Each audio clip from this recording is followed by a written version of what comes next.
Good morning, good afternoon, good evening. However, you happen to be watching this or wherever you're watching this from, thank you so much for tuning into the Gaming Circle.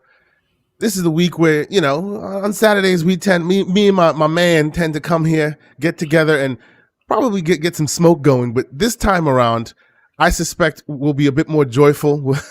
We'll be a bit more jovial in our pursuits because we're drowning in games, man. And of course, we're going to be talking about this with my brother from another mother, the man who will keep the slander to a minimum this week. At least he says he'll try. I said no such thing. I don't promise that. Mr. Everborn Saga, what's going on, man? how are you, sir? Good morning. Good afternoon. I'm having a good time, man. Whatever parts of the world people are in. It's funny, man. When you got games to play, there's not a lot to complain about. So, we'll indeed. Except we're now complaining that there's too many games to play. This is a problem. No. You're putting another one on my radar right now that I don't know if I want to hear. Bruh, I'm pulling an audible, but we're gonna have a good time today. So, all right. Usually we start talking about, and when we start the show, we talk about what we've been playing, and then we get into the topics and all this and that, right? But this time, I suspect that what we've been playing will take up a bit of time, so we can get started with that. You first. What have you been playing? Give me those. Before I even finish, I'll go ahead and just start rolling the videotape. Go ahead. Go ahead. I've been playing Death's Door all week, and I've been furiously playing it, trying to get it out of the way so that even though I'm enjoying it, because I'm literally doing everything in it. Like I've upgraded all the weapons, I've upgraded the health and the magic. So you like bossing now? You're walking around murking fools left and right. No, because it's hard as a son of a bitch. It's still very, very hard, even though you've gotten at that high level at it. Yeah. I mean, there's certain enemies you can go back to, but I feel like they kind of increase the level of the enemies as you go up. At least the bosses they do, because there's the big armored knight who has the mallet thing. Like even though I'm fully upgraded with and I want to be clear, the first thing I did was upgrade, maxed out my my damage, for my melee damage. See, right? There you go. I did my range first because I'm a ranged kind of player. So like if I throw something at you, you dead. Doesn't matter where I am in the map. I throw it at you, you're gone. See, I got 2 more upgrades for that. I did max melee damage and then maxed out the melee speed, right? But that also increases the speed of your recharges for your long range attacks. So from there, then I started working on like agility, and now because I didn't do ranged a lot, but you have to with some of these bosses. Now I'm upgrading that before I go into the final boss. I've beaten all the bosses, upgraded all the weapons, found all of the things that you pray to get your health and all the health all the way up increased. Yep. And now I'm just running around trying to collect more souls so that I can do all of the upgrades before I go fight the boss. This was my strategy. 17, 18. Actually, it might be more. That's what it was yesterday. But the last time I looked, I remember when I first mentioned this game to you, and people were talking Zelda here, Zelda there. You were like, and I could be wrong. You correct me if I'm mistaken, but it seemed that you were off put by the idea that there was a comparison to Zelda. So you kind of came at this game with negativity. I played it begrudgingly so I could point out how it wasn't like Zelda. And now you hooked, aren't you? Admit it. I am. It's still not Zelda, but it is its own thing. It's its own thing. I'll give you that for sure. Yeah. But like people are comparing it to like a Souls game. Like if it just top down, really Souls. No, I don't agree with that. I don't know if it's as unforgiving as that. Yeah, like, exactly. A lot of times where I thought the bosses were really hard, it was just because I can't count and I wasn't recognizing their patterns. Yeah, patterns. That's right. Pattern recognition is key over here. I'll tell you, like I don't know why it didn't seem. They do a good job at kind of hiding the patterns, but once you see it, you can't unsee it, and then you figure out how to beat them. But like, if you're playing when you get to the beast at the top of the mountain, I'm just letting you know this now because that's the area you're in. The last time we talked about you playing it. Yeah, I'm on that Mario level. Okay. You know, where they're sliding everywhere, which pisses me off. I'm not. I still didn't do that part yet. I hate that. Because I want to upgrade my agility. So you don't actually have to go there first. You don't have to go to the sliding area. You could do the other things. You don't have to go there at all. You can beat the game without going there. And I'm beginning to wonder now because you find the shrine and you pray to it and you get 4 of them. So I got 4 of the magic shrines and 4 of the hell shrines. Okay. But now it says 0 again. So I don't know if there are 4 more. If they are, I have no idea what they would be. Because I haven't seen any of them. There are some secrets in there that beyond what they show you, there are some secrets hidden throughout that would open up. Many secrets, because there's other things that I'm like, how the hell do you get here or there? And I just found out today. The perception changes. And no, not only that, like if you see like a sort of a circle on the ground that looks weird, like a stone circle, you have to like stomp on it, right? So you run off and then press R and then he'll stomp down and then you'll be walking under the ground in some secret pathway. Okay, so I never knew. You just told me something that I did not know that I've been playing this game. I'm nowhere as far as you. I started before you did, but of course all these other games have stomped on me. and then don't forget, right? When you're in the witch's palace. Look at the ray traced reflections on the floor. Yes, because they show things that are not that the normal aren't there. Yes. There's doors you can walk through, urns you can get. So then, but like I was saying about the beast, remember that he rolls 3 times. If you understand that he does a rolling attack that seems like you can't get away from it. Yep. He is going to do his ground pound attack a couple of times. Stay away from him until he does that, until he gets in the roll formation.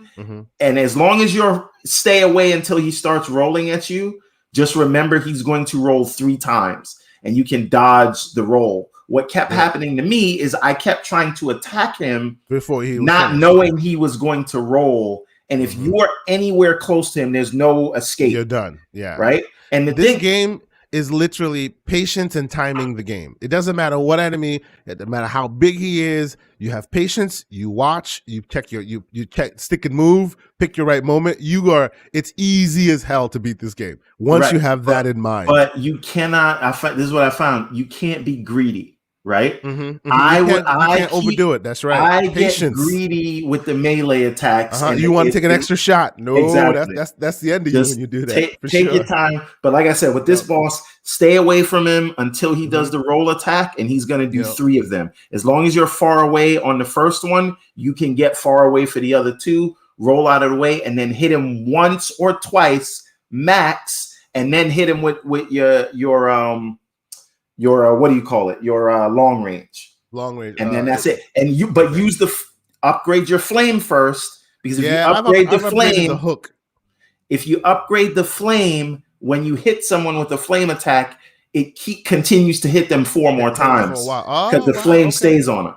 And that's how you get it. I only upgraded the hook because every time to upgrade the stuff, you have to go fight that dude, and he pisses me off every time. Yeah, well, yeah. But I figured it out. There's 4 variations of him, but yes. Yeah. So anyway. Now, all right. So now the next game, before we, because we're going to talk about Halo Infinite. We're going all over the place. Yes. But Flight Sim. Yes. Right? I don't have Flight Sim footage, or I would show it. The reason I don't have Flight Sim footage, I've been playing on PC more than a console. Please continue. And I don't want to bother everybody with my 21:9 weird aspect ratio. Go ahead. Oh, God. Okay. Anyway. So Flight Sim, why haven't you been playing on the Series X? Just by nature of work, man. I've been in my office all week. It's been harder to sit in the living room and just chill. It's been this job, that job. But everyone, you have some minutes, you got the series, you got the PC here, and same way I've been doing the Ascent. It's just the nature of the beast. Now, what does, even after the update, the 100 and whatever gig update on PC, what does that do to your the fans on your PC? Because it turned my PC into a jet engine, and I had just forgot it for 2 hours on the the main menu. Yeah, and I wasn't even flying. It was blowing. So I think that's more differences based on the config, how your machine is configured. I have mine set to a curve where it's always fluctuating based on load. My CP, we're going into PCMR talk real quick. I set my CPU to reminding me why I don't play on PC. But go ahead. That's right. Set it to constant curve because it's kind of constantly overclocked. So if I'm not using it as much, the clock. Ooh, you all right? The clock. Oh no! I dropped this, but it happened to be empty. So okay, this is why you finish your glasses before you get on the show. That's right. and then so a long story short. So sorry. One thing, by the way, one thing. This is the most iconic glass in the Black community. Oh boy, everyone has one of these. If you grew up, you do somewhere. Well, I don't think the camera's doing it. I did. I do recognize that glass. I did at some point somewhere. I know what you're talking about. But yes, needless to say, so my machine has been sounding basically the same. It's been the same. I've gotten about, I'd say 10, 15 more frames per second than I used to on this thing. So it's a good look, and DLSS. Is that because of the update? Or is it just because you overclocked your machine? No. My machine's always overclocked. It's always been that way. Okay. It's been clocked the way it has since day one. But I have noticed more performance, even though I'm like configured as I am, right? And of course, me being I'm playing on ultra settings too. Yeah, exactly. I was about to say, me being the heathen that I am, I crank everything up. Show me how low my frames can go, and somehow I'm still staying good. Like I try to average 100 frames per second, and with this game, I think I'm doing about 65 towards 70, which is really good because I was doing about 45 towards 50 before. Okay. So there you go. With everything maxed, right? Now, where have you been flying? Because that's the interesting thing to me. I fly where all the places I've been just to see if they look the same. So I've been flying a lot in the Netherlands. I've been flying on airports just to see if they kind of look the same. I'm visiting my mom's house. You know what I'm saying? You're getting washed out here, by the way. I see what's going on. I'm looking at your gameplay. Sorry. No, I'm not. You letting those plebes hit you? Remember, this is day one gameplay. This is not like this is not me. If you saw the beginning, I'm a bit of a snob now. Exactly, because you have how many hours in? In the beginning, even they were difficult, right? Yeah. Okay, so yeah, I've been flying there. I've been flying African countries. I actually been trying it a little bit on the Series S to see if there's like graphical differences and whatnot. So I will like go to one place and then I'll go to another and see if they look the same. And it's actually pretty damn good. I'm pretty impressed by it. Of course, you don't want to put the Series S on like a 4K screen and try it because then you really see the faults. But on a normal monitor, I have like a 1080p monitor in my office. It looks great. The thing about Flight Sim that most people seem to not forget, but maybe not understand is it's a game in certain ways, but the game of it is actually releasing all those assistants that start the game. Right? You start the game, you fly and you're having a great time, but that's not the game. The game is you dial one back, and then you understand that I need to use the flaps this way. Then you get used to that, and then you dial another back. The idea being when you're done, you're flying, you're landing, you're doing it all without assistance. Meaning, when you're in that manifest situation, you could be like, "Yo, give me the stick. I got this." Okay, so now let me ask you a question because this was a topic of debate this week, mostly by like detractors that were kind of jealous that they have nothing to play after they were for 6 fucking months talking about how one game versus ecosystem has. Oh, I'm coming there. I'm just giving the preamble. We have people for 6 months talking about no games to play. Oh boy! And now there's no games for them on the horizon, right? And right, they have literally. There's one game coming, and now there's all these games here. So all these things become detractors, and that's something I want to talk about later. Yeah. But is it a simulator or is it a game? Flight Sim. Let's go. It's both. It's both. Come on now. Has this question been asked about Forza Motorsport? That is the ultimate racing simulator. but it's a game. You get achievements. You do these things. You do that. I remember like somebody was going. I forget. Like I don't remember. I was watching Crossfire. They were going. Are there rings you must jump through? To say, is it a game? Are there rings? I don't see any rings to jump through. I don't see any. So because of that, it's not a game.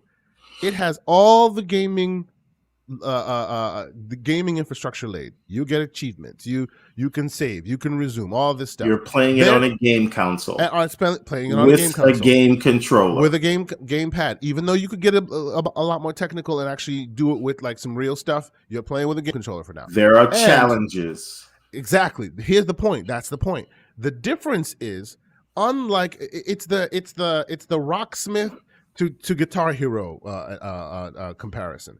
Unlike Guitar Hero, which you'll never get anywhere learning to be good at that, Rocksmith, which is also a game, you'll actually become a guitar god if you get good at that. Same with Flight Sim. Nobody says Rocksmith is not a game. It's a game that happens to also teach you to play guitar. It's the same thing. I mean, for me, right, like, I think it is both, right? Mm-hmm. And I think what makes it a game is the way that people are using it. People are playing it and using it as a game. If you are in a professional environment and you're training to be a pilot and you're using that and you have your like $15,000 setup with the chairs and you put on a flight jacket and bring luggage into the room, then it's a simulator. But what it is on the Xbox for people to play is a game.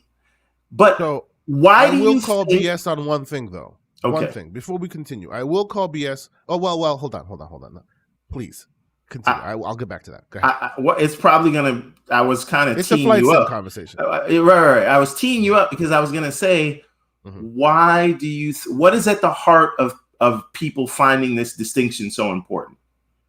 Well, obvious. Come on now. That you're leading the witness, sir.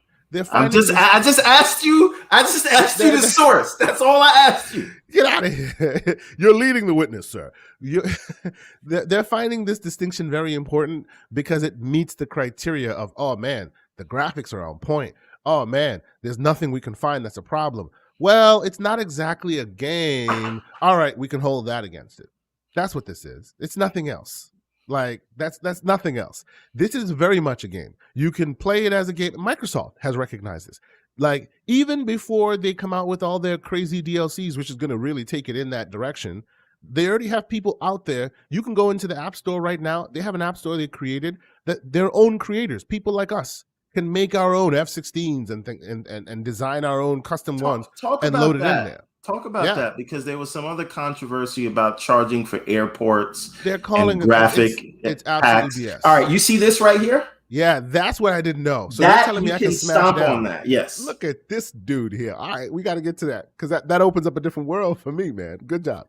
Anyway, I'll get back to you on that. But yeah, basically the airports. The reason for the airports being charged, to my understanding, and if I'm wrong, that means that I've read wrong data. But to my understanding, the reason certain airports are getting charged for is because they like using the Bing Maps and using all the telemetry that they have literally pulled in every bit of information that you need. So all of the world's airports are there. They are there. You can just go there. They're all there and they're all available to be seen and to be used. But in order for you to certain airports that are famous airports, popular airports that people would fly to, all these specific locations, they wanted them to have a little bit of that extra shine, so they went in and on top of the telemetry data, they actually bespokely, cleaned it up, made it look nice, like really put some effort into those locations. This is not your mom and pop flights airport. If you go there, it's still there. It just may be kind of bare because it's using telemetry data and it's using the AI to extrapolate. But like popular key airports, they really go in there, spend months and months and months actually like putting the art and the assets in to make it shine.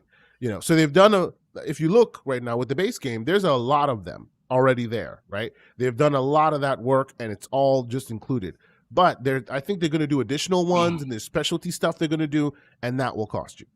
So let me ask you a question. So I was under the impression that I'm seeing other things here too in your gameplay of places that I got to go check. Because there's walls you can blow up that aren't cracked. That don't look like normal cracks. Yes, yeah, I know. Because like if you can't rewind it, but if you go back up there where you were, there was like a path that was leading into the wall. The rocks. You want to blow that up? Yeah. Yes, the rocks. I know. Okay. And remember, this is early gameplay. I've gone back in and done a lot of this already. This is just literally day one gameplay. But continue. Okay, right. So so there's two things to understand with those things, because I do feel some kind of way if Microsoft or Asobo is charging for it versus the creator economy that they've created right. But who's actually selling those airports? Is it users that are selling those, or is it actually Microsoft? Because I would feel differently if it's Microsoft charging for that. To my understanding, it's right now everything that Asobo made is out there for free. Will that change? Maybe. We don't know. Not that the stuff that they've already made will turn to be priced. It'll always be free. Meaning if they add additional, more bespoke things, maybe they go... No, I'm saying those airports, though. Are those airports made by users? They are users, yes. Users make airports. Users make specialty flights, airplanes, you know. Right. So that's the thing. Like if that's user generated content and users want to sell you that updated hyper detailed airport, it's not even worth the fight, because most folks don't even understand that. If you cared about it and you thought you'd be outraged, you'd do a little bit of research and you'd go, oh yeah, it's actually user generated content. That's not a problem. It's not a fight. People just trying, you know, as you said, is it a simulator or a game? People just trying to find ways to fight about it, you know. Okay. Yeah. Okay. Now, so for me, I have been looking for storms and trying to fly into them. I haven't been successful yet. Yep. I didn't do any of the trainings. I just I put all the assists on, and I'll fly it like a game. Just having fun. That's right. Yeah, that's it. The only problem is it doesn't let me, when you have all the assists on, I haven't been able to go above the clouds. I always get stalled when I try to go too high. And I want to fly above the clouds so I could like look down. So what you can do is, first off, depending on you can go in there. See, I didn't have the ability to break that at the time. What you can do is there's pay attention to the assists, because it's not just assist on, assist off. There's many layers to it. And in addition to that, in game, there's also that AI assisted flight versus, we'll help you from not stalling, or we'll help you to correct if you're going too far. They have guidelines that kind of really shape the experience for you. You can turn some off that lets you be a little bit more free, but won't let you die. You know what I'm saying? So you might be able to, that is one aspect of it. And the second aspect of it is also pay attention to the plane you're using. Some allow for that, some just won't because it's not possible. You know, they're very, very particular. You may want to try that with a jet rather than like, you know, the propeller planes they give you in the beginning, you know, something like that. Okay. But yeah, needless to say, it's a great game that is also something that can teach you to become a professional pilot if this is something you so choose. If you slowly but surely turn off the assists and do the landing activities, right? Like there's literally activities that say, I'm not getting off this yet. I just want to say one other thing. So I've been looking for storms, and another thing that I did was fly from my, hometown, not home, I guess my parents' hometown, but I flew with the lady. She was watching me. I flew from Jamaica over to Santiago in the Dominican Republic. So I've been doing flights like that. Yeah. I didn't land because I'll crash. Landing is tough, but I flew very low to the ground. And then I tried to fly to China just because I don't want to see what the hell is going on over there. And I don't know if this is because of like everything there was fog. You couldn't see anything. And I don't know if that was like they're trying to simulate okay. Yeah, no, I was in a plane that could go 3,500 feet. So it should have. I was watching that because he's correct. Like some planes can't go that high. True. But the one that I was in should have been able to go 35,000 feet. Maybe it was an assistant that was blocking you. Yeah, you got. Yeah, no. But I was trying to like go straight up, like I was a rocket ship. Oh yeah, no, so that's probably the problem. Won't let you. Yeah, you gotta be on an incline. Yes, but when I was in China, there was zero visibility, but it wasn't like clouds. It was just nothing. I don't know if it was a bug in the game, things didn't load it, or is it like, hey, we don't want you looking over at our sovereign land? Might be a bit of we might let's pay attention. There are some Asian areas that have been very well defined and beautiful and all that, but you never know. I cannot be specific on that because maybe there's some research that needs to be done. But yeah, yes. I do hear that PC people are able to, get in there, and there's a lot of those areas that have been worked out that on console is still kind of light. So they're on console they're leaning heavily on telemetry, whereas on console on PC people are doing a bit more bespoke stuff. Okay. Before we move on to another game, because we have a lot of games, I have one bone to pick with Flight Sim. One bone. Talk to me. And that requires a visual aid, and I will pull that up right here. Okay. So. When not a screen share, but okay. No. When Flight Sim was coming out, they also said, "Oh, we're also going to allow you to use your flight stick and your yoke and this and that, right?" And they showed all this stuff. There's the different tiers of it. There's the high grade, which is hundreds of dollars. There's the low grade. I think they had the stick Thrustmaster HOTAS had one for like $89 for the sticks, and then I think $189 for the pedals. They literally have this device right here. Okay. This is what it looks like. I bought this during the Xbox PS3 era, but it's both PS3 and PC, and it works. All it is just your standard USB cable. It's exactly the same thing they just re-released. Exactly the same thing, right? Except the only difference is they put Xbox branding on it. Instead of the 1, 2, 3 numbers, they put the XYB number letters. But if I plug this thing into my Xbox, it doesn't recognize it. They literally just removed like it's almost like they could have put firmware on this thing to make it compatible, but they're like, nah, man, we're gonna make you buy this again. There's no difference between this and the new one. Like none. There's no button difference. There's no quality difference. It's exactly the same thing. But I can plug this into my PC and play, no problem. On console, it doesn't recognize it. It wants me to buy the Xbox branded one, meaning there's probably a firmware update this thing needs in order for it to work. But I bet you they're not going to do it, and then they're going to force me to buy another $100, $200 with the legs pedals, a flight stick, and I take offense to that. But I've seen need to get that out there. So is it just that it doesn't accept all peripherals, or what?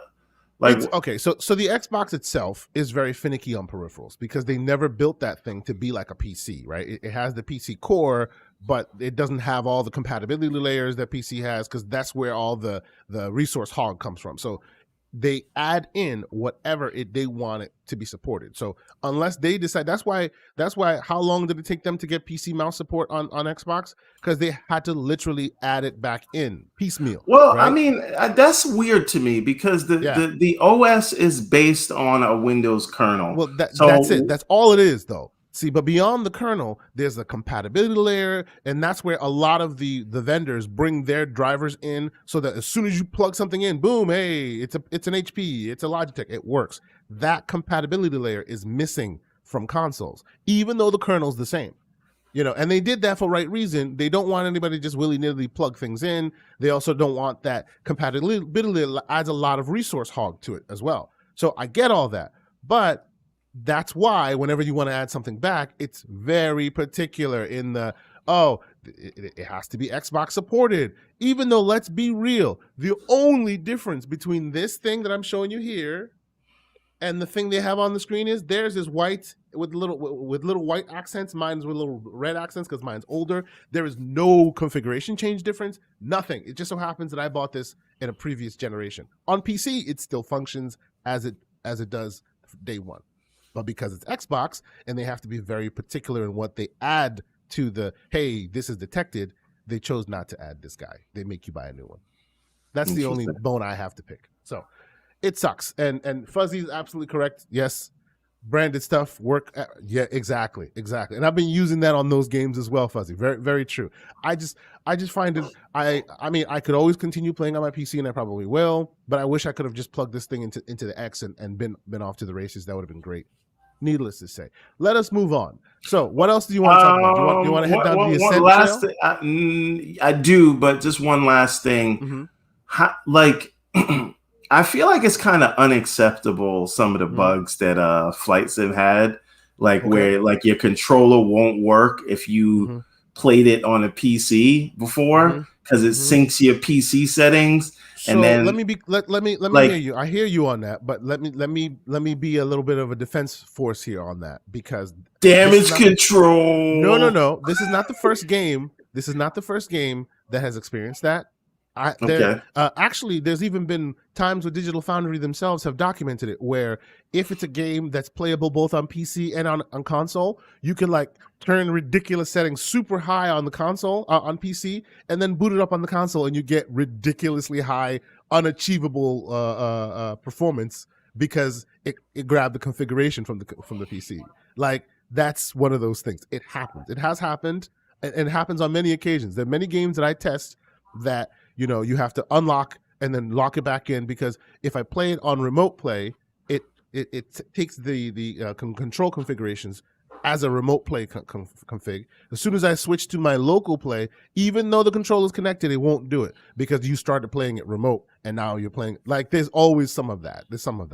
So I will say the fact, and you can call me damage control if you want, but the fact that they're literally giving you the entire mother effing globe in this game, cut them some slack, okay? Every day, new crazy updates are coming out. This was the first however many hours. Cut them some damn slack. It is what it is. Like, come on. I'm just saying, when I first got it, I had to end up seeing Wandering Dutch post about that, and then Flight Sim official support Twitter account explained what to do. And I was hours watching everybody play, and I was trying to get on the Xbox. Hours, right? Hours. Right? Okay, listen, because I didn't know what was going on. On PC for about 4 months, I was playing the game. It was great, and then they did an update, and every time you load the game, it would crash. Like, crash the whole thing. It would crash every time. It lasted for months. Even though, every time you go there, they'll go, "Oh, it's the language packs. Switch your language." I'm like, it's English. It's set to English. People who had other languages were having that problem. Mine's already set to English. I had to literally reinstall the operating system. The whole thing. Wipe my whole thing. It took me 5 months before I could get back to playing Flight Sim. So calm yourself with your hours of wait. The joys of PC gaming. Hey, calm yourself with the hours of wait. So there you go. Enjoy your console heathenism. All right.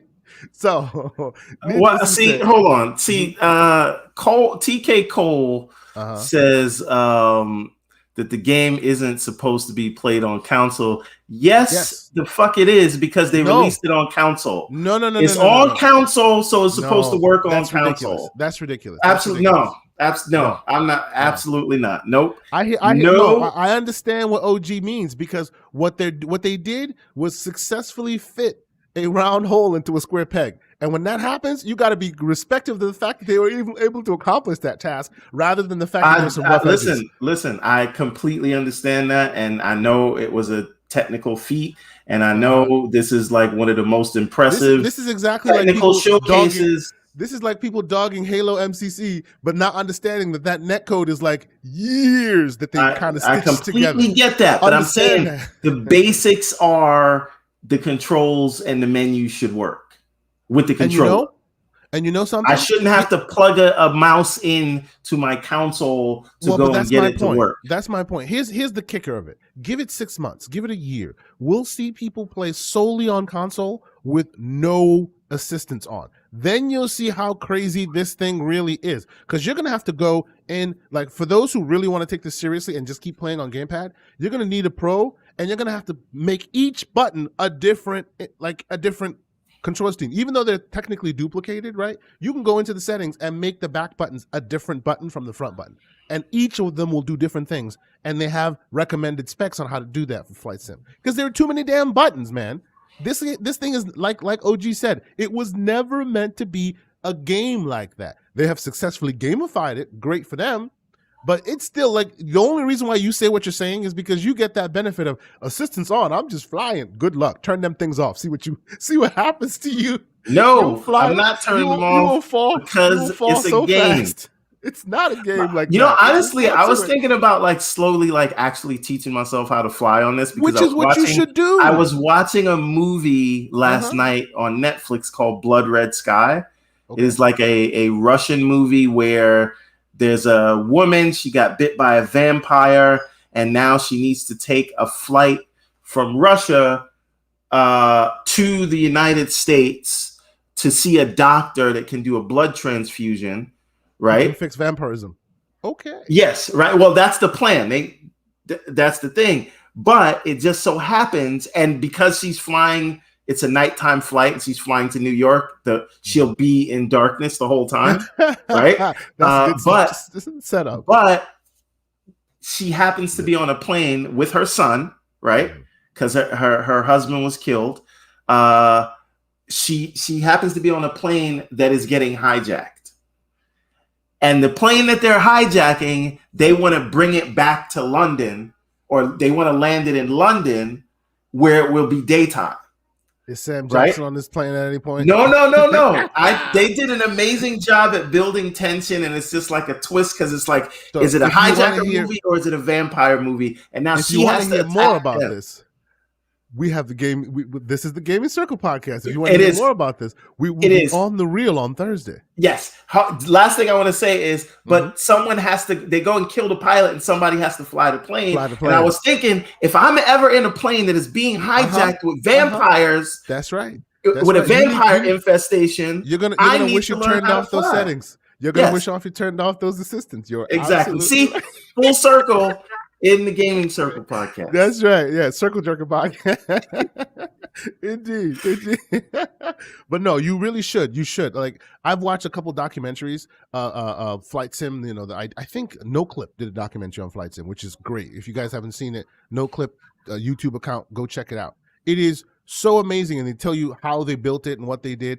And there are so many people who played this, like way when they were with their parents. Oh, my dad just sat me down on his lap. I was playing this thing, and however long ago, the older iterations, and now they are actually pilots. They're also, you know, whatever they are in their real life, but because this game has kindled that love of flying in them, they literally taught themselves over the years to turn off these assists, and they now can fly planes on part-time on the weekends, you know, with buddies, like just like this, you know, and this thing can do that. So I think it's more than a game. But at its base, it's a game because it's being played on a game console. Let's move on, right? So, shall we talk a little bit about the Ascent, sir? Yes, we should talk about the Ascent. Now, I've only played the Ascent for maybe 1 or 2 hours because all of this greatness that we've been talking about. Yes, and we didn't even get to Halo yet, right? Not yet. We're still going. But here's some Ascent gameplay for y'all. Now, I've played Ascent far more than you have, but you give me your preliminary assessment. So, well, the thing that I don't I do agree with the 75 Metascore that it got on PC. Okay. I do not understand, and I have it on PC and I have it on the Series X, and there's no difference, no discernible difference, except for some. You get a little bit of extra graphical oomph, right? But there's no gameplay difference as to why the game would be 65 on Xbox, but 75 or 76 on PC. So what I will let me play devil's advocate for you here, and you know where I'm going as soon as I go here, right? If you happened to get this game, right, and you got the code only on console, right, and you're gonna multiplayer or you're gonna local co-op with someone, just like you and I tried yesterday, if that was our only experience of it, I can say, let me be clear here, I really love this game. I'm going to play the hell out of this game. I'm like, you get in the zone. Oh man, later levels. I was going to play this game, and then you told me about Oni. And then we're not there yet. Hold on. So you haven't gotten to the meat of this game yet. It is so good. It's so much fun. It's like concentrated, intense battle. Like it's really Ruiner. Yes, Ruiner. Pixel Bit. You are absolutely right. This is Ruiner times 100. It's so good. Like concentrated, but the atmosphere is so blown out, so vast, and again, very small team punching highly above their weight. But Mr. Everborn and I tried to do this, tried to jump into this game, tried to co-op yesterday. Long story short, it was a shit show. It really was. It was bad. It turned me off of the game, honestly, because that was one of the first. Like I played it for maybe a few minutes before we started, and then we played yesterday, and I'm like, this is not good. I can understand if your first experience was what we had yesterday, that would turn you off. I was lucky enough that I loaded up on my PC and I played for some hours. I played for some hours, and it's fun when you play for some hours. And I was like, yo, this is awesome. And it made me want to get the squad together. It made me go, yo, four player, we're going to rip this thing apart. This is great. Problem is, when you get in the co-op missions, for now, there's a lot of BS. And specifically on console, on my side, I would go into the menu. Like, first off, correct me if the timeline's a little weird. First off, because Everborn had not played as far as I had played, we were hosting his game, right? So it would start with the tutorial area. That was your idea, by the way. I'm just putting that out there. No, which is fine. The reason why is because I heard Game Informer saying something to the effect of, "Hey, and we have Mab in the spot. How you doing, Fun Speculation? Thank you for joining us." Here we go. It's active. But what are you doing? What are you doing? I'm being ridiculous. You're having more bugs than the game. The Ascent had. So we jump in, right? We jump in and we restart because I heard that Game Informer said that depending on who hosts the game, the other person loses XP and whatnot. And I thought that was very strange. That'd be a very weird omission, or maybe they were having a bug, right? So we started playing his game, but oddly enough, at some point we could tell that it was giving me all of the tutorial prompts that he should be getting, because I was farther along the game, but I would go into the menus and it would start giving me those prompts to the point where I couldn't leave the menu anymore. I'd press a button and you would hear my guns firing, and Everborn could see me firing, right, in the game, but I could only see the menu. And I literally had to be booted out of the game before we would do that. And it happened, 3 times? At some point, I needed to change my gun. Like, you're playing this looter shooter game. At some point, you want to get a better gun, but every time I go into the menu, I get stuck there. And then I get stuck in tutorial hell and get stuck, and I can't get progress, and we have to kill the game. It happened multiple times to the point where we were just like, nah, this ain't it, fam, and we had to stop playing. Yeah. I hope this stuff gets fixed, because Everborn, don't touch it anymore. Don't play it. Give it some time. Play this single player when we've seen some more updates. Listen, it's really fun. I think this comes back to the point that I continue to make, and no one pays attention. Maybe we don't need to play these games on day one. Oh yeah, for sure, right? For sure. Like aside from the fact that you'll get a better price if like if you waited till now to play Returnal, you're not going to pay $70 for it. Yeah, and you're going to pay like $30, right? Mm-hmm. And all the people that play these things day one have to deal with all these bugs. And me having taken that time I took off of gaming and coming back to stuff, I'm playing stuff after it's already fixed, right? So the Ascent to me like seems like a lot of promise. Also, like I do wonder, 12-man team, man, 12-man, and that's gonna be a pattern here. Most of these games are all little teams that are shooting far above their hip, like way above it, and they're being judged by AAA standards because their games look that good. The potentials are there. Yeah. Now, how do you feel about? Because I really like the voice acting from what I've seen so far. It's funny, ridiculous.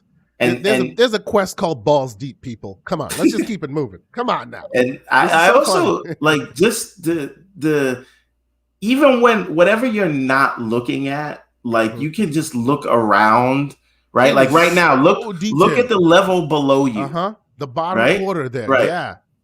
A lot of those things, it really gives the thing that they're doing a sense of scale. But at the end, they're hiding the fact that it's like a dungeon crawler, which it is. That's all. No, it is. But like just the way that they do it is really amazing. Now I don't know that I care yet, but this is part of the problem. Why? Like I think if I maybe went more into the single player before doing the co-op, because like while we were playing, I'm like, I don't care what's going on with the story. Let me just shoot things. And story is usually the first thing I look at. So I care. So I played for some hours. So you tell me about the story. Do you care about the characters? Do you? It's still honestly. It's still early days. The problem I have with the characters are they sound way better than they look sometimes. It's kind of discombobulated in that way where like you're an indent, right? You're basically a slave and you're being put to work by your masters, right? All of a sudden your masters, all the people that control them, they wake up one morning and they're all gone and they have to figure it out. And basically you're going through mission after mission, listening to your boss, and I guess I suspect at some point you're going to betray them or whatever. It's a very pulpy story, but when you talk to the guy and he's going to give you missions, it's like, hey, buddy, get over here. I want you to go here, and I want you to do this. It's actually pretty funny, hilarious. They swear, all this stuff. And then you see the guy, and it's this weird, bulbous-looking, Chewbacca-looking mother effer, you know what I mean? And it's because they have so much on display, it looks like they had to tone everything down a little some on the character side. Like if you look at the character creator, there's only so many faces you can be. Like it's very, I almost wish they didn't have a character creator in this. Yes, because all of them are ugly. Let me feel like this is somebody else's story. Yes. And like that's another thing. As highly detailed as it all is, it does in a way, and I know this is what they were going for. Indeed. It does in a way feel ugly. Right? Yes. Like beautiful in terms of graphical details, but I'm saying, and that's what they're going for. That's what cyberpunk is, right? You're right. It is. My criticism that agrees with you on that is there's too much damn red. Come on now. Everything is red. Everything stays red. I'm hoping that later in the levels I go to different places that look better, but it's all grimy and red. Just like the other cyberpunk that shall not be named everything was super yellow. It's like they picked their color and just went balls to the wall with it. Yeah. How about you mix it up a little bit? Give us some neon. Throw it all in there. You know what I mean? But so far, I'm telling you, the single player experience is pretty good. It's evoking some Star Wars vibes because they'll give you, some guys will speak English to you, others will be blah, blah, blah, blah, blah, blah, blah, blah, and then you'll see the subtitles underneath. It's really cool. They're mixing it up. Fuzzy asked a very good question. Mm-hmm. Put his question up if you can. That is very interesting. I would love it. Like, and it's very interesting you bring that up because there are Gears of War devs on this team, and you can tell because although we had the terrible experience, if you played single player, you would notice that there's some innovations here that nobody has ever done.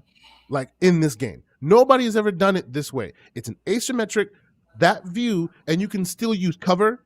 You can still shoot above cover. There's a like a shooting mechanics that, if you hit this trigger, you're shooting regular, like normal enemies, low enemies, and if you use the left trigger before you shoot, you're hitting taller enemies. So if you happen to be in the heat of battle and a bunch of like crazy gremlins come at you and you're holding that left trigger, you're literally shooting above their head and they're still coming at you. It's really interesting.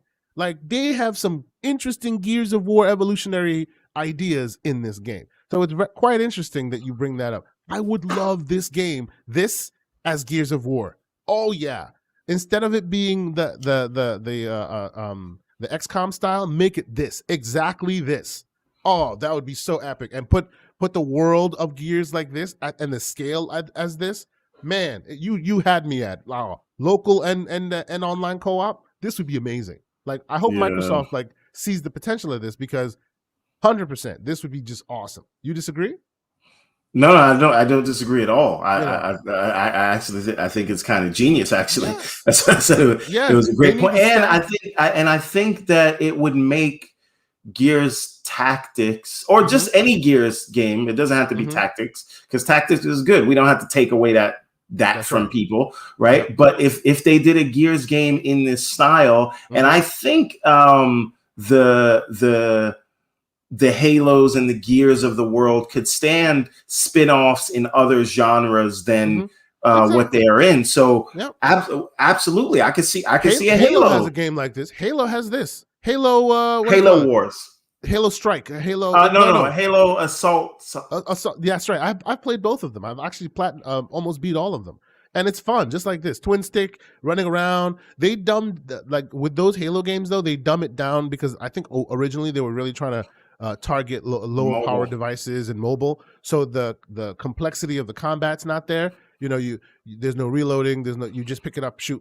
Spartan Assault. Thank you so much, Mav. Yeah, that's exactly what I was talking about. Halo Spartan Assault. Very fun game. I had that game on Windows Phone. Yes, sir. I had that game on Windows 8, and you could hold it with your tablet left and right, and you're playing like twin stick style. It was real fun. They need to evolve it like this. There are so many systems in here. I just need them to be quiet, fix all these bugs. This is a very, very special game that just kind of got, first off, their release date was dreadful, unfortunately, because it just got sandwiched in with so many other games, Yeah. And secondly, their bugs are becoming problematic, And then of course, there's the contingent that likes to pull anything apart that's not PlayStation. So all of that is working against them. But for all who happen to be watching, I say maybe wait for a patch or two before you delve into multiplayer, into co-op play.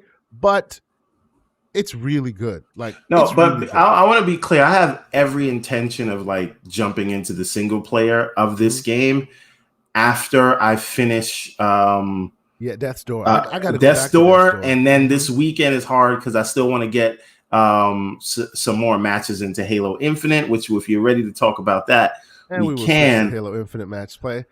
Oh boy. Let's say so. So listen, I just want to know. All of those people that were concerned trolling about Halo Infinite and Craig memes and all this. I'm sorry. Big Bad Mo asked a very interesting question. Before we move on, do we think this is a test run for an acquisition? I think everything is a test run for an acquisition. They're looking at anybody who wants to be bought. If it makes sense, reasonable price wise. Microsoft if it's not a test run for an acquisition, if it's not, I would say whoever put the bug in the air, I think it was Pixel. Whoever put the it was Fuzzy. Big Bad Mo. Let's get it in the ear of Microsoft. We want a Gears Tactics in this style. Buy that studio, staff them up, because there's already some Gears guys in that studio. Staff them up and make this. But they don't have to buy them to do that, right? When they made Gears Tactics, they didn't buy that studio. They contracted them out and just assisted them. I get that, but as well as I do, when Microsoft doesn't own something, the IP, well, not even the IP, but the game comes, it's yay, and then you never see it again. Where's the next KI? They don't have anybody to make it. Buy the studio. Then you have somebody to make it. It's theirs. Buy it. Make Tactics 2 like this. That'd be great. Now let's go back to this game at hand here. This amazing test run. How did you get into it? First of all, how did you start this game? When did you start playing? When did I start? So I couldn't get in the first night. That was. I tweeted dead. I tweeted, and then it's reminded me of Steam Deck, and I can't deal with it. Back to Death's Door. I was done. There was no way I was getting in there. Yeah, yes. I mean, I also feel like I was kind of looking for excuses to go back to Death's Door. So I tried 3 times. I was like, you know what, I'm done. I'll just go back to the game that works. The game that works. That's right. Right. But then I finally did get in on yesterday. Mm-hmm. And I was saying this, I have been so unproductive these last couple of days with these games. Problem. No, that's it. This is why they don't want people to work from home.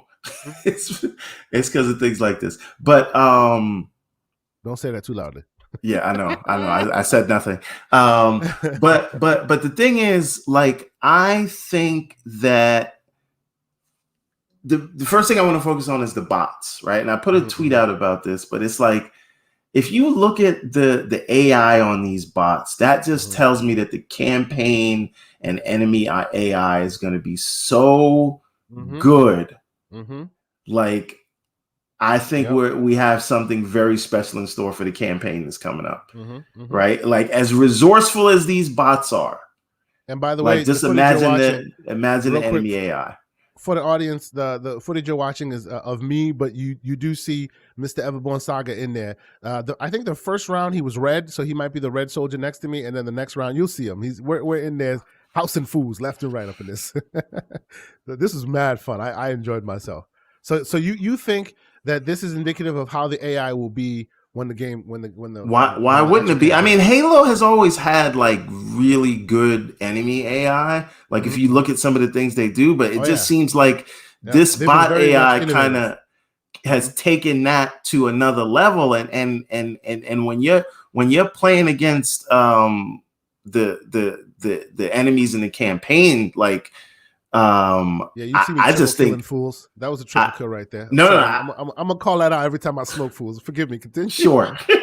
No, but when you see that, like, it just tells me that like the campaign is gonna be crazy. And I don't even want to think about, like, because I always try to beat games on Legendary, Halo games on Legendary.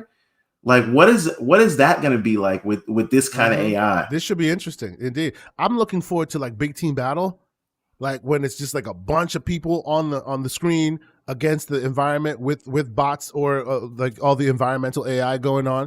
Like, I loved that in Halo 5. Like, I loved that game, that game mode in Halo 5. No. And it looks like this will it return? I'm not sure. Like, they've been very cagey about the game modes. Do we know? I don't, and that's the next thing I was going to ask you about. Like, speaking of game modes, like, do we know if there's going to be any kind of like Destiny style, like utilizing the open world? So after you complete the campaign, you can just move around the hub world, and the enemies will still be there, and you can go and play with friends and do raids and things like that. If you look at the groundwork, it's kind of laid. Like, they have this, your AI companion, and you look and you hold his hand up like this, and you can customize him, and he talks to you. Does that sound like somebody you know? And if he starts talking about witches on the moon, I'm gonna be like, come on, guys, this is a little too blatant. You know, they are very much cloning Destiny in certain instances. I suspect you're absolutely right with that. I mean, we'll see. But the difference is this will actually have a campaign. That's another thing I want to talk about before we actually get into the tech I love preview. That slander. Just real quick, just keep it moving. Continue, yes. But just drop the slander in there real quick. I kind of said this before, where if you really step back and think about it, in the world of first-person shooters, and I'm not talking about first-person perspective games that may be RPGs or whatever, like Cyberpunk or a lot of the games Bethesda does. But if we're just talking about straight first-person shooters, Halo is kind of the last stalwart of having a full-fledged campaign, right? Like Call of Duty is separating things with Warzone. Battlefield 2042 got rid of it altogether. Destiny, if you want to call that a campaign, you can if you want to. But again, I'm not going to slander Bungie today. But like, really and truly, who else in the first-person shooter world is really focusing this much on a $100 million campaign? Yeah, you're right. You're right. We were hoping that after such a great campaign from Titanfall 2 that we would get another one of those, and then Apex came and shit all over that idea. So that's what I'm saying. Everyone's moving away from that, and that's not to say that, like, obviously a lot of, because we're getting a tech preview of the multiplayer, so there's going to be a heavy focus on multiplayer for Halo, but that's always been the case. Yeah. They are still heavily focused on the campaign, so I want to see I want to see what's gonna happen there. And maybe that's their claim to fame. Their stamp in today's world to set them apart, that they're still focusing on campaign. And to my understanding, there will be like as many multiplayer like updates as they're planning. There will also be a lot of campaign updates, meaning more story, new places to go. They're going to add stuff, just like Destiny. You know, they're literally recreating the Destiny model, except instead of like Destiny has the multiplayer and single player all in one kind of mixture. They're not doing that. They have your multiplayer mode and your single player mode, but the single player mode will have continuing content, as will the multiplayer mode have continuing content. Only difference between Destiny is they meld the two in a hybrid of multiplayer single player campaignness. I like this way better because Destiny's way honestly confuses the hell out of me. You know, if you miss a couple seasons, you go back, you're like, do I go to the Vault of Glass? They moved on. Like, it's hard to follow. Whereas this will just keep you on the same trajectory. You want to keep playing new campaign stories? Go to the next one. Because there's no multiplayer there to confuse you with it. You know what I'm saying? Yeah, I like their idea. And even, I mean, this is the idea that we think they're going for. They haven't really said this, but seems like that's what they're doing. But the other thing is like, if what I'd like to see is, okay, your campaign is with Master Chief, right? Because now you have a person to focus on. It's not just like a voiceless avatar that they do in a lot of these games, which is what you have in multiplayer. But what I'm thinking is you can continue in the world in the aftermath of what the Chief has done, but now you're another Spartan, which is your multiplayer character, which you have customized and customize their armor. So that is the one you will play in the hub world to do those raids and things like that in the same campaign world. Yeah. No, I hear you. And that would be a very interesting way to go about it because in that world, there's a lot more like ODSTs. There's a bunch of different guys you could inhabit and use that as the way to interact with the single player stuff while still retaining your multiplayer like customizations and all of that. That should be interesting. Yeah. Rather than the single player Chief story. Right. Because so like if Chief blows up a building, that will be there in the hub world when you're playing your raids as an ODST or something like that. Yeah. No, that's a proper idea. And I honestly think you might be onto something, and that's probably why 343 has been very cagey in their modes and what's going to happen. They're changing the game a bit on this one, you know. Let me call back to something you said during the multiplayer that I kind of want to hear people's opinions on. I miss the status effects and the suit effects. I miss the dashes, and I know I'm an OG Halo guy, like a lot of people are. You know, I like the singular focused Halo that we got back in the day. But I also liked when they evolved it a little bit, and I think there's a place for both. Yeah, I kept trying to dash when people were throwing grenades. Me too. Like, I kept trying to go, oh, it's not working. You know, the dashing became a part of my workflow, if you will, and now I miss it. So I do like that this is here, and I enjoyed my time here, but I wish there were modes that would allow for it and modes that wouldn't allow for it, rather than just removing it altogether. And I also really dug the grappling hook. I was able to grapple dudes like I'm coming at you with an elbow while I'm grappling. It's real cool. Like, I really do appreciate some of that stuff that they've added. But those who happen to be in the chat, what do you guys think? I know that some of y'all are very much OG Halo guys. You know, do you think that it's cool that they've gone back to that OG style? Because this is a very much OG style with a little bit of tweak here and there. Or do you miss those suit effects? You know, not all of them. Some of them were a little ridiculous, but at least the dashes and stuff, I really did. I dug those. I didn't like the ground pound because that never worked for me. Like, I would always get stuck in the air. Did you get the hammer yet? Did you get the hammer yet? Like in multiplayer? I did not want it. I saw it. I tried to get it the first time, and a bunch of people grenaded me. And then I found that the hammer was just real slow for me. I did see dudes literally flying across the map using the hammer. I think having the hammer gives you a bit of boost, but I haven't had a chance to try it yet.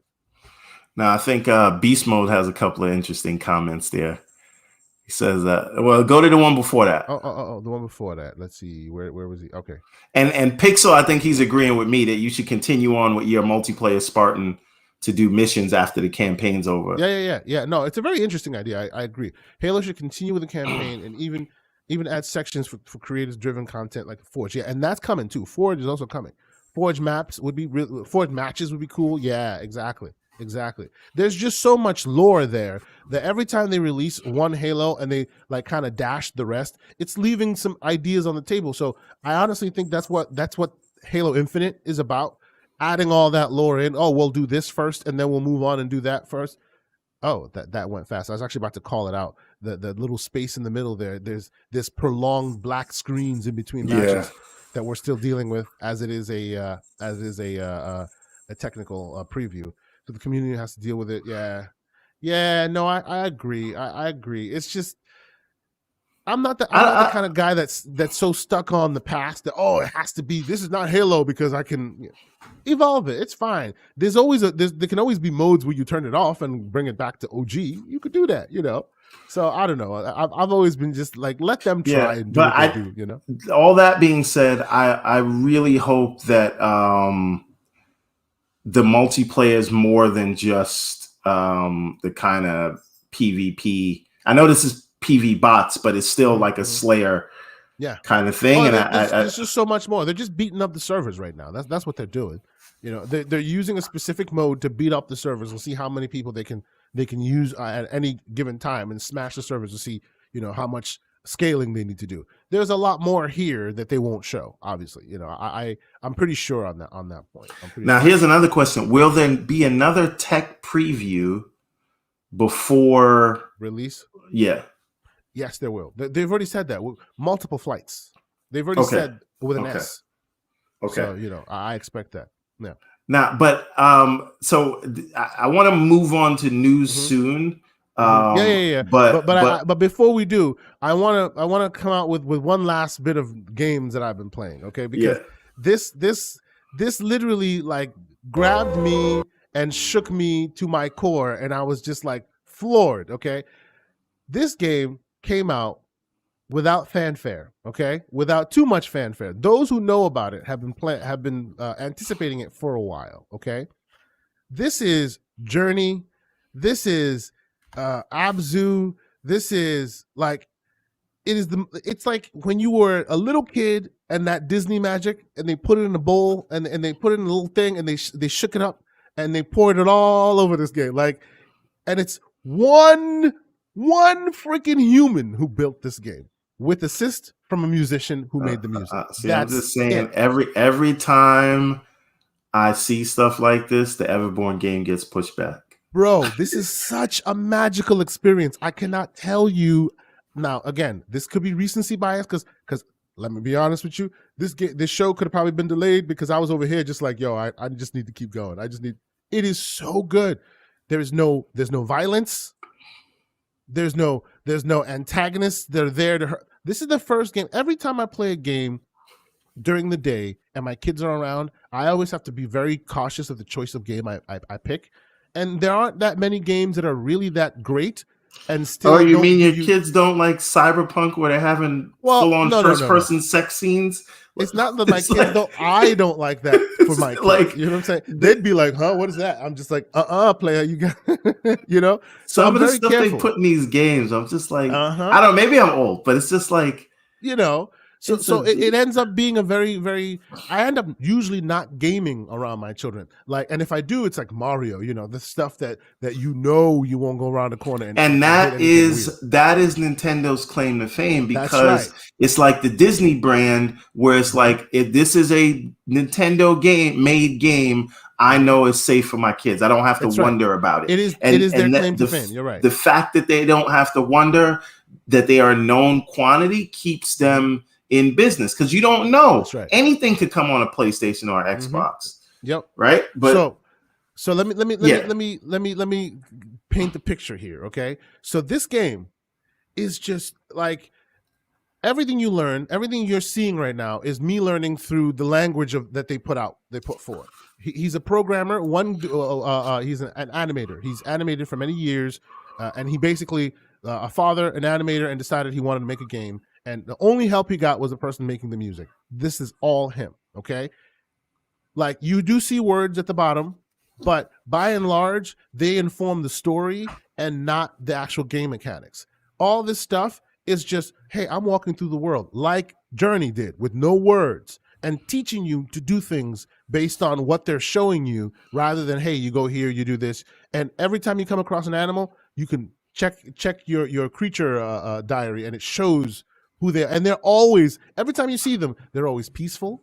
They have different personalities. Some of them, some of them are fearful. Some of them want to be your friend. Some of them are this. Some of them are that.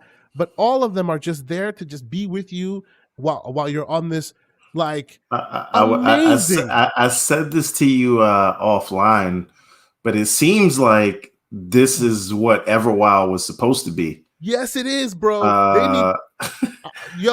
Rare needs to hunt this man down and just throw bags at him, because this is so good. It's just so good. It is like Journey was an experience. This is if you took Journey, the experience, and went, let's make a full-fledged, real game out of it. And this is just the beginning. Like, I haven't gotten too far deep into it, and already you get new moves, like dash abilities and jump abilities, and you're solving puzzles and opening things. Like, it is so chill and cool. Like, it just came out of nowhere for me.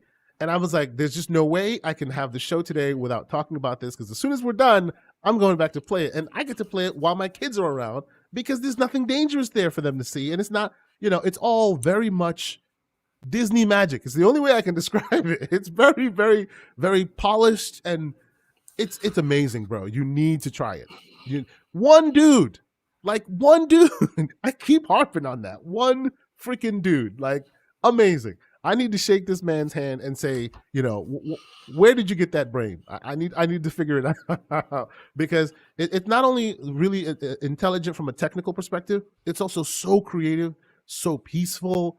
It's like, it takes many, many, many disciplines to get to this level. And he got them all right, like by himself. Don't know how the hell you do that. So yes, this is my recommendation. If you haven't done anything today and you have Game Pass, the game is OMNO. Omno. Weird name, I know. It's a very small indie title. Play it. It's so good. You will walk away surprised at how good this little thing is. Yes, I definitely did play Sexy Brutale. I did, and I also love that game as well. I love, as we've already established, I love games with little teams making big effort. I was one of those people that was in love, and still to this day loves No Man's Sky. Even at the beginning, when it was very bare bones, there was magic there. They were able to, what was it? They conjured the entire universe using a mathematical equation. They had me with that. And then it started getting further and further. And now, it's very, very much amazing. And see, and here we go again. Like Cologne, you're doing it to me. I know I need to put that in there too. That's one thing I haven't tried yet. Everborn, I don't know if you have yet. Have you installed The Last Stop? Nope. I've installed it, but I have not played it. And I've been looking forward to playing it. There's too many games. I can't play all these things. Yeah. I have a life. God damn it. I see people, like, as I speak, right? I see people on the Twitter sphere going, Xbox got no games. Like, I saw a post this morning. Xbox, I mean, really? I don't understand. Like, what if you're a PlayStation only player? What new game are you playing today besides Omno, which is also on PlayStation, by the way? If you're a PlayStation person, try. No, but that doesn't count as a game. Oh yeah, because it has to be exclusive, right? It has to be exclusive. No, it's not just exclusive, because Death's Door doesn't count either. Yeah, right? That's true.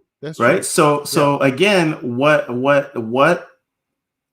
no games means is no third person narrative driven, over the shoulder, semi open world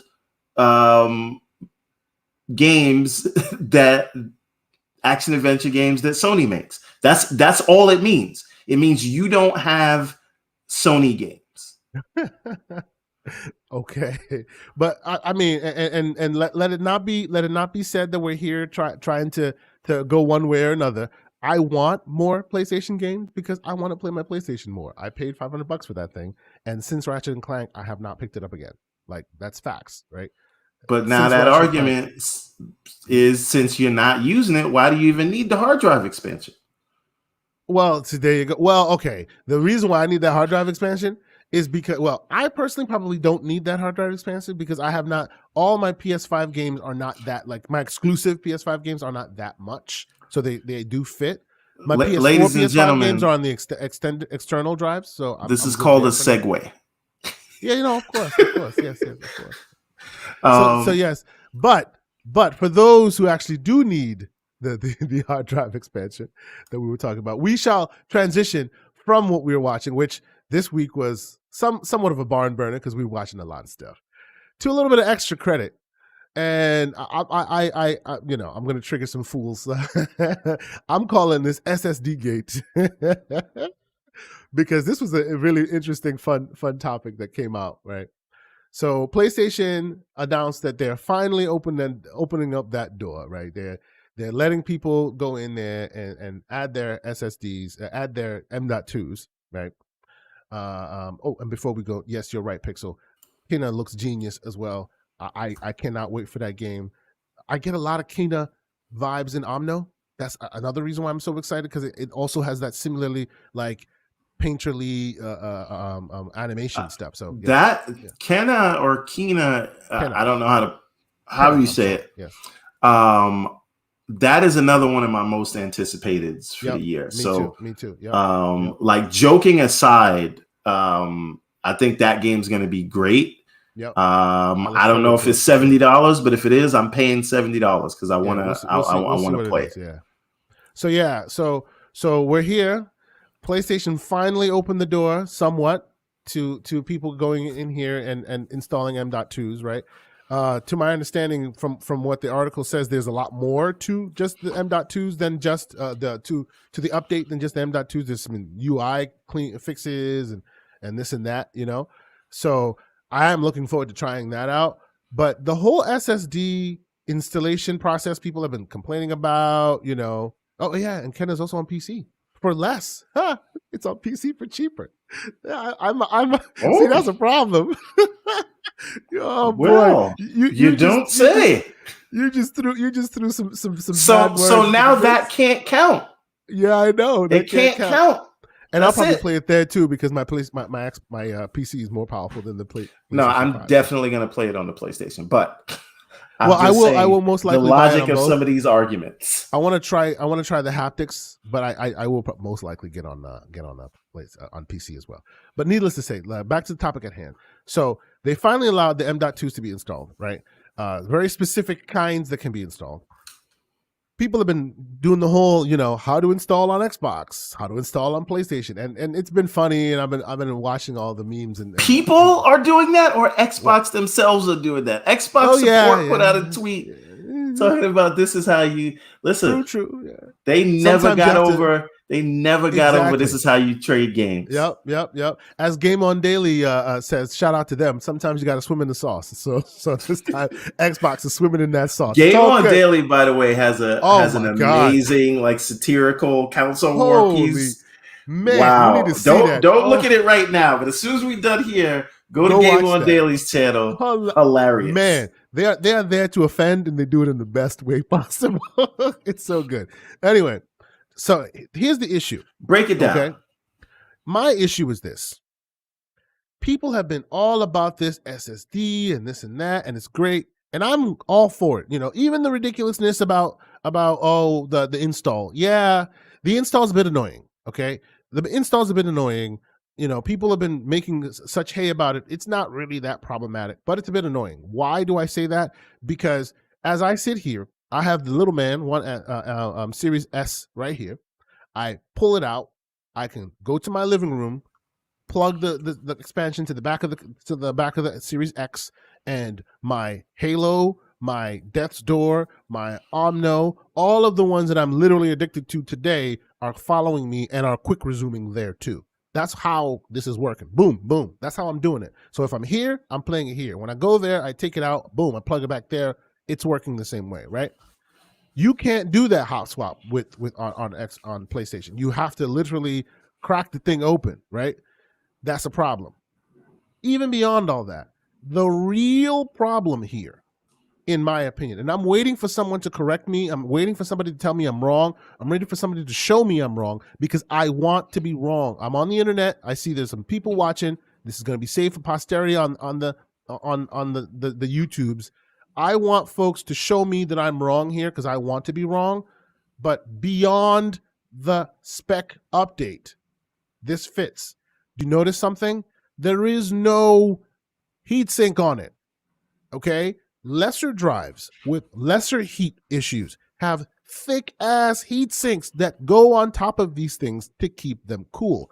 These things are built for motherboard systems in computers. So they know that, okay, we put it here, the motherboard will be placed this way in a standard ATX case or something like that. And we know that the back fans will blow over it, the front fans, there's always some kind of aeration that's going through there because it was built for that purpose. And that's why the M.2s are built that way. Heat sinks thick on it. Some motherboards even come with heat sinks that you slap on top of the M.2 when you install it. This thing has no heatsink.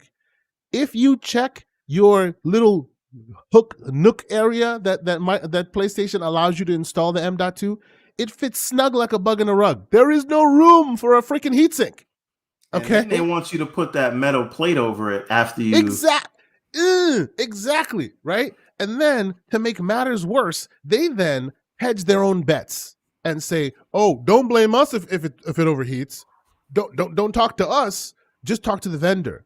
Oh, there are a variety of signs. However, overheating, like what the capital F?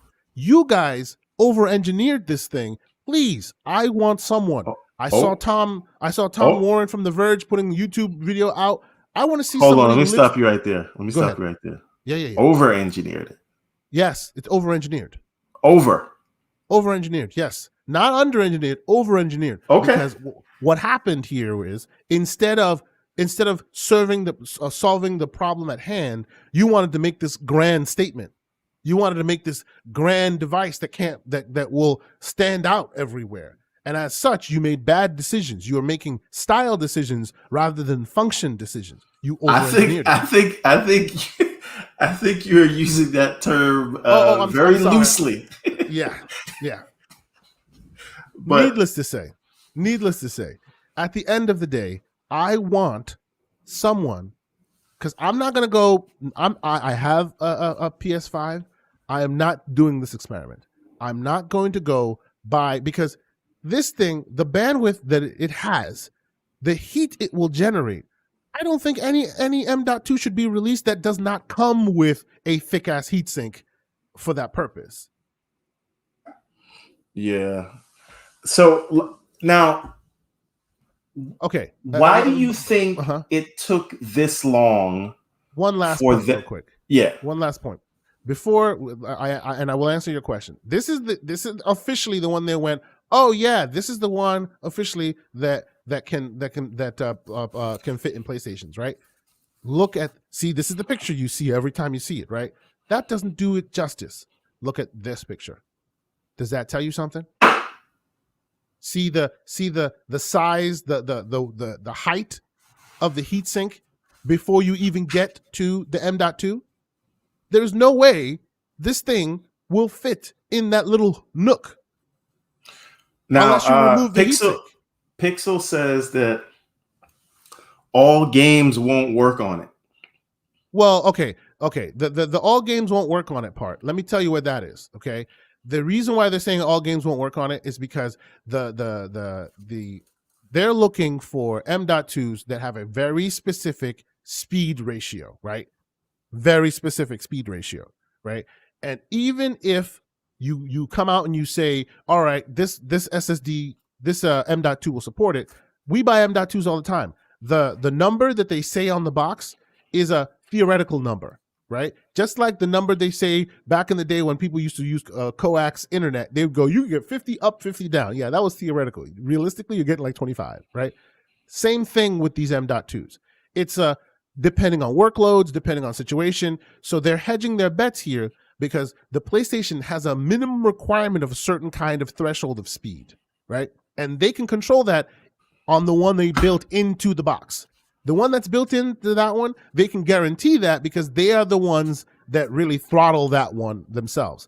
But this one that you buy from Seagate or from Samsung says it's on the box that it fits it, but they can't guarantee that it will because workloads, how it was built, blah, blah, blah, blah, blah. So that's why they're hedging their bets there. And to make matters worse, the reason why they're hedging their bets even hard is heat dissipation really matters to bandwidth. You want this thing to perform at its highest clip, it needs to stay cool while doing it. And where they built that thing with the little hook on top that closes it and everything, you will not be able to fit this heatsink in there. So if you don't fit that heatsink in there, you may be able to do it without a heatsink, which then means that it'll throttle itself down to keep itself cool, right? Because the hotter it gets, the faster it spins, the hotter it gets. And it doesn't want to melt itself, so it'll throttle itself down to keep itself cool. And then when it does that, then of course people complain. And then what did Sony say? We warned you. Heat dissipation, talk to the vendor. That's what this is. Let me ask you a question. Does this ever come out of beta? This is what you were saying. You were saying that it will not come out of beta. And at first, I was very kind of like, come on now. They put it in beta. It's got to come out of beta. But one thing that I find is interesting that I see that you're onto something is it's a beta, but it's a beta for everyone. Yes. It's not a beta for... It is a beta like xCloud is a beta. Well, right? Exactly. Right? It's not a beta. It's not a beta like Xbox Insider where they warn you and they say it's a subset of people. This is anybody can use it, but understand the risks, which tells me you are right. It might as well just stay like this indefinitely for a long time until eventually. That's exactly what they have. The PS5 Pro comes out and then they re-engineer that slot to be able to handle the heatsink. 2 words: plausible deniability. Right. As long as they have that beta tag on it, it could ruin as many people's machines. We need to use that for Brap. Like, come on now. Somebody needs to say that to Brap. Like, for real. That's amazing. PS5 beta tester. That's right. No, but as it doesn't matter how many machines it could potentially brick. Like, it's a beta. You tried it at your own risk. We told you. And that's all that's about. I don't know how this is going to work. There was no chance I was even taking off the sides of my PlayStation 5. I've already done that. I've whatever put plates on the side. Whatever. Hold on. No, I was looking at pixels, Kevin. PC minion rate. Wow. No. Stop it. But what do you call it? I think that that's the case. I think that it stays this way until they launch whatever hardware. Right. And maybe they don't do, because I know this generation in general, the consoles are very powerful. So maybe there's no mid-gen refresh. But there will be redesigns. They've already redesigned the PlayStation once. You know that? There's already a different SKU type currently out that's exactly the same as the other one, right? Hey. There's no reason to think. Maybe that's the one that fixes it. No. It's even from the internals, it looks the same. There's no reason to think that even if they don't actually fully re-engineer the situation, that slot gets re-engineered to then make heat sinks fit easily. I want anyone, please prove me wrong. Call me a clown. I'm fine with it. I want someone to go buy this M.2 with this heatsink, right? Which, by the way, costs a lot more than the Xbox's proprietary one, but we'll just let that one slide. Those who kept arguing with me about, they needed to keep it M.2 because proprietary is expensive. Yeah, take another look at that, would you? Needless to say, I want somebody to buy this thing right now for $250, install it in your PlayStation, and see it working. I want to see that, because when I see that, it'll put my fears to rest. I'll tell you I what, want to buy one of these. I'll tell you where you won't see it from me. It's too hard to get one for me to risk something like not working. Like, if I could readily go into a store and get another PlayStation, then I'd consider trying it. But you really still can't get one of these. Fuzzy, Great idea. That's what they should have done. The door should have been a heatsink. The whole door should have slapped onto the thing like a heatsink. The fact that you add a door on there in the first place, you built a device to hold something that's built for PC. And in PCs, they never build a door on it because the size of the heatsink could be different. Like, well, and look, so let me hold be on. clear. Why did it take this long for them to even just be a beta? Okay, so I'll tell you. First off, I will say the reason why I'm so animated in this is that let it be known, let it be clear. Okay, I happen to be the kind of guy that when based on the work I do and all of that, when I see the chips, when I see the tech, I know what it does. Okay, I know its value, I know what it's capable of. But these are people that build these chips, so I am in no way, shape, or form taking any credit away from them. You know, PlayStation is full of genius level engineers who put this stuff together. You know, there's discrepancy questions about what the decisions they made. They are making hard decisions to try and get the best that they can out of it while still having some money and all of that. So this is not me dogging someone's technical skill. I think these guys, all of them, are at the highest level of technical ingenuity. And that is why it surprises the hell out of me that me, the plebe who just can see what's going on, and you guys, the geniuses who built it, did not anticipate the heatsink. Like that's what boggles my friggin' mind. I mean, but to me, I'm gonna assume that they knew what they were doing until I hear definitively otherwise. So I'm just looking at. You think they made the highest standard of SSD with the highest throughput available on the market, which would then need a monstrous SSD. Heatsink. You think they on purpose misengineered that part so that you could never use it? No, not at all. That's not what I'm saying. I'm saying I'm going to assume that these will work until I hear otherwise, right? But my gripe is that they're not taking any sort of responsibility or ownership if it doesn't work. It's like, you got the console, F you, right? Go buy the one you want, and I can wash my hands of it and say, hey, if it overheats, who cares? You shouldn't. So you were asking why it took so long to get here. It's because to get where we are, and we don't have a more official whatever. And again, the right thing to do. I'm sorry, I know people don't like proprietary stuff, which is weird. They don't like proprietary stuff, but they're so focused on a single console and their exclusives, which is proprietary. But that's neither here nor there. Why did it take this long? And this is me not being factual. This is me estimating because none of us really have the factual data. But based on just looking at what the bets that they're hedging here, it tells me. Remember when this whole thing first came out, right? They were talking about they're gonna increase and decrease the fan curve to basically understand the different living rooms, if you will, that the PlayStations find themselves in, so they can calibrate each speed curve for the fans accordingly to keep it cool but not ridiculous, right? There is now a school of thought that specific area, since they only have one really big fan in there, and then the rest are the heat pipe, right? There's no distributed fan. There's no other fan anywhere else. It's just one huge one that's pulling it all in and coming out the other end. So since there's no area for heatsink and you put the SSD in, and this happens to be the fastest, hottest thing you can buy in SSD in M.2 land, the fastest, hottest thing on earth right now when it comes to M.2s, even when the M.2 is in there, there is no way that it can dissipate heat. So, well, let me ask you another question, right?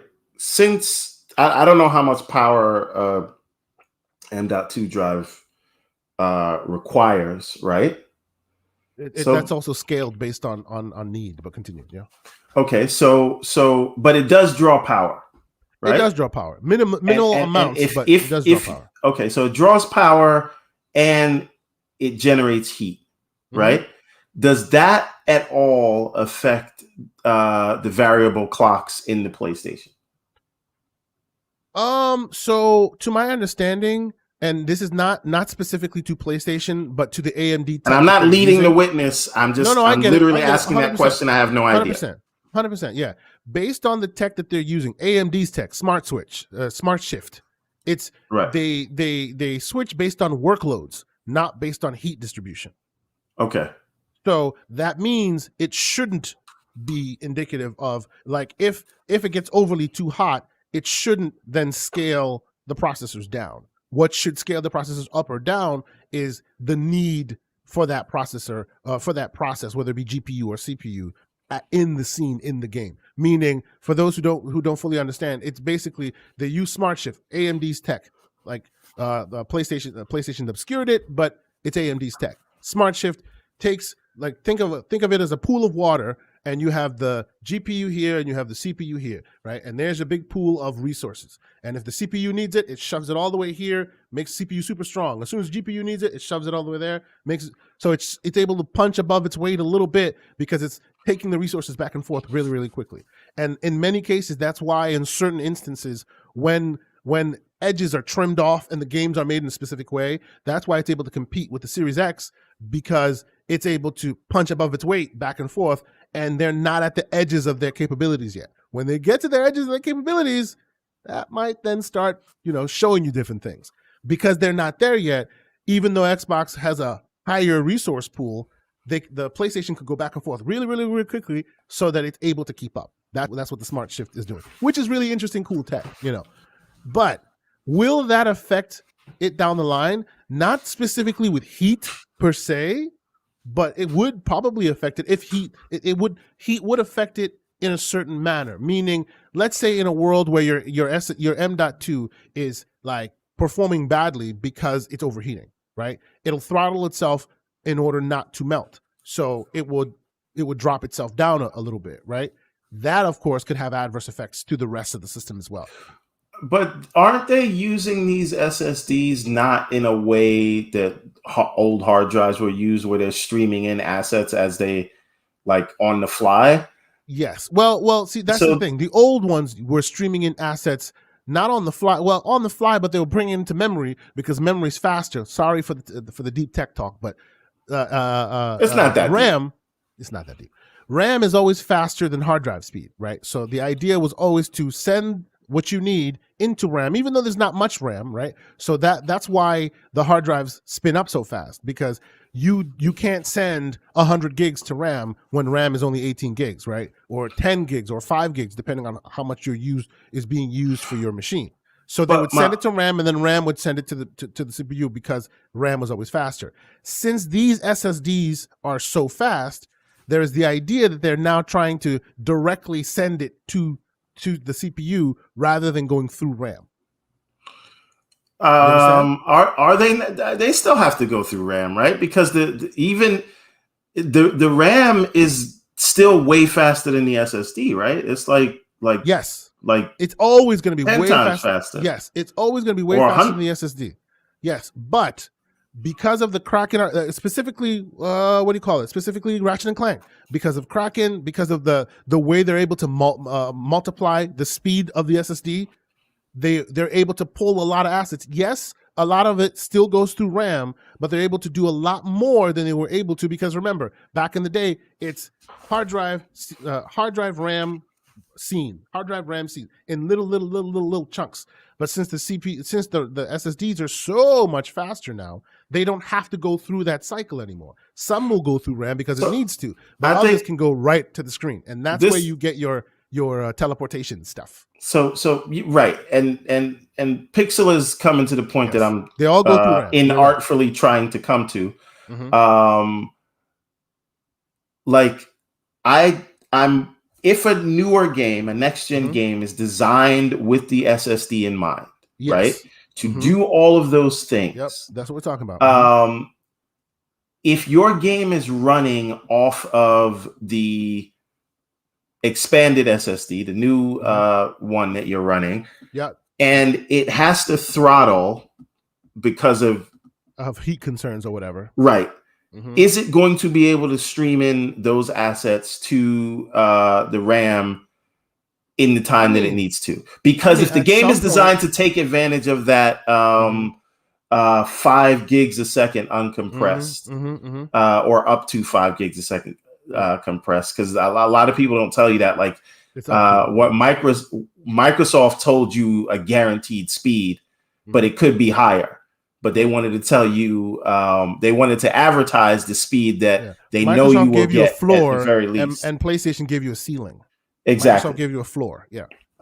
So what I'm saying is, if you're designing your game to take advantage of that, will there be problems if your game is running from the newly installed SSD? See the question you just asked?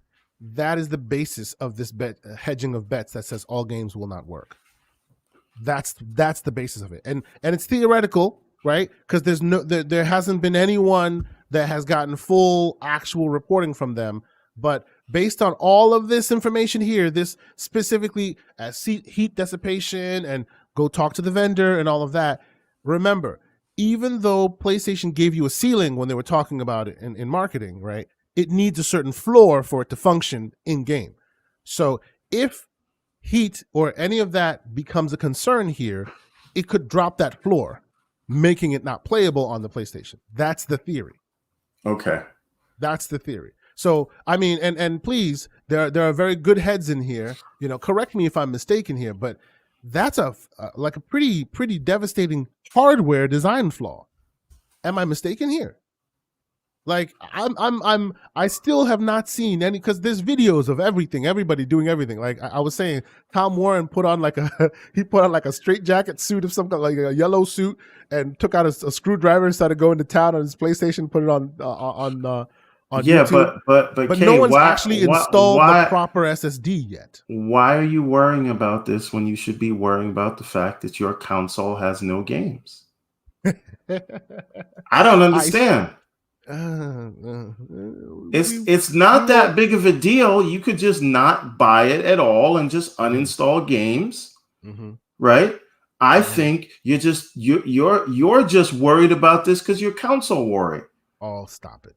You have no problem changing batteries in your controller. Why should you worry about this?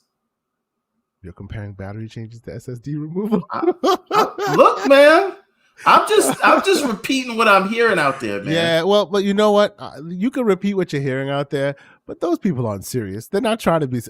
They're not serious people with serious arguments. There are serious arguments. No, I have seen very serious people that I respect that are not code saying some of the things that I'm saying to you right now. He's calling names now. All right. No, I didn't. I said it wasn't code. That's not what I'm talking about. Sure, I understand. No, but and for that, and to that point with the whole hard batteries thing, I like that there are batteries in my because it gives me choice. It's because you hate the environment, okay? That's why. Yeah, it could be. Yes, I like that because at the end of the day, either I take the battery out or and put in like a rechargeable situation, or not. Right. And Microsoft has a secret deal with Duracell, which is the stupidest thing I've ever heard.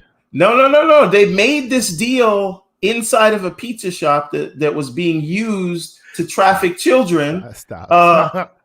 And then they signed the deal on Jeffrey Epstein's sex island. That's what happened. That's what a Duracell tinfoil hat. Microsoft deal was signed. See, the hat looks cool, but underneath it, there's tinfoil. You just gotta see. You can't see it. So yeah. So for the record, I'm looking forward to seeing where this goes. I'll be honest with you. I'm a little concerned about it because I want these games to come out. I want the PlayStation I want to stop having to delete my games all the time.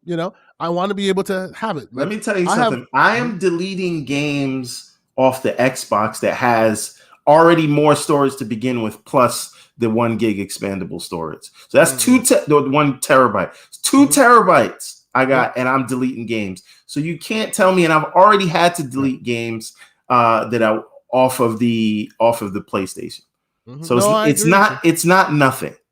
No, you're right. You're absolutely right. Like the credit that I will give them is, since it is an M.2, you can go buy a 512 M.2. Why you would, I don't understand, because PCIe 4.0. To be fair, I think they should have released an Xbox version of the 512 for the Series S, so you could at least have a terabyte on that.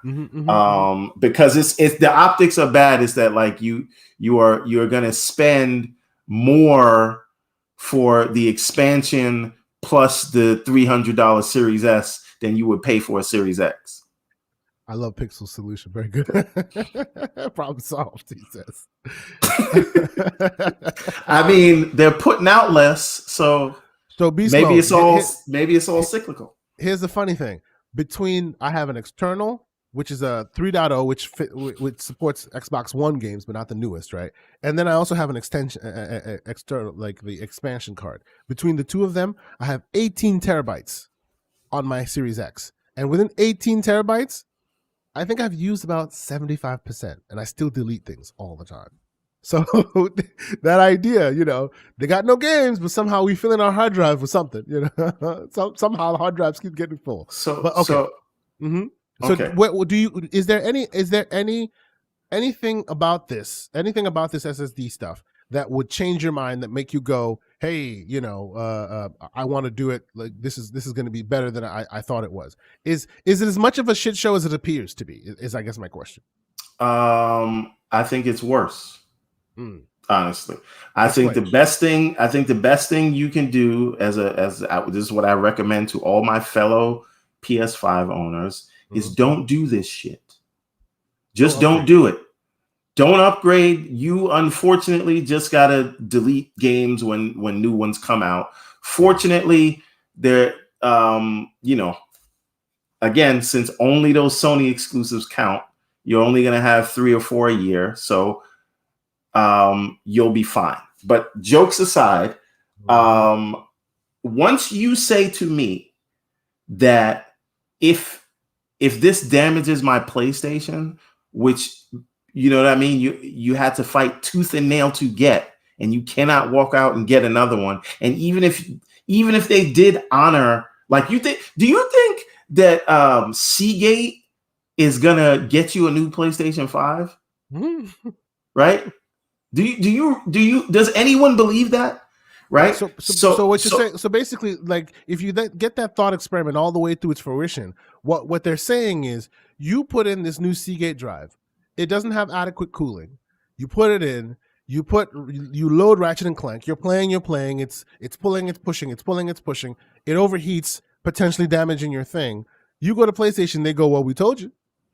Well, but this is the problem. We don't know if it will overheat, right? But if it does, this is a thought experiment. This is a thought experiment. But if it does overheat, according to that language, Sony is not responsible, and I have a problem with that, right?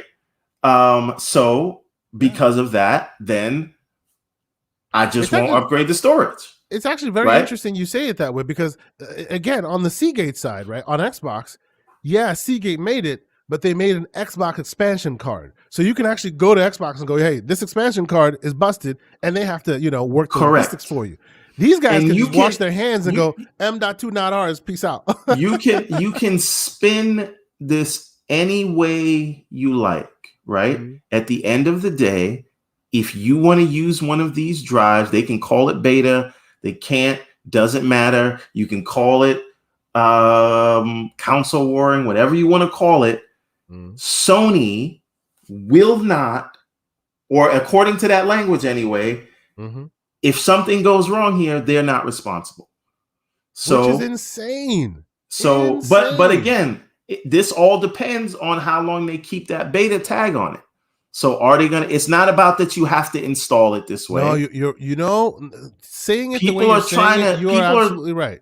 People are trying to fit into a box of the complaint here instead of actually looking at it. Right. The issue is not that you have to install it like you would install it on a PC. That's not the issue. People that want to do that can handle it. This disclaimer, I don't know that it existed for the PS4, and if it did, someone bring that up. But this is really, and like I said, I'm not going to get into the hardware tech part of it because I'm going to give them the benefit of the doubt that this $1 billion company, I hope at so. least knew what they were doing. Yeah. But it is the language around this that bothers me, and the fact that it took 8 months to get to this language.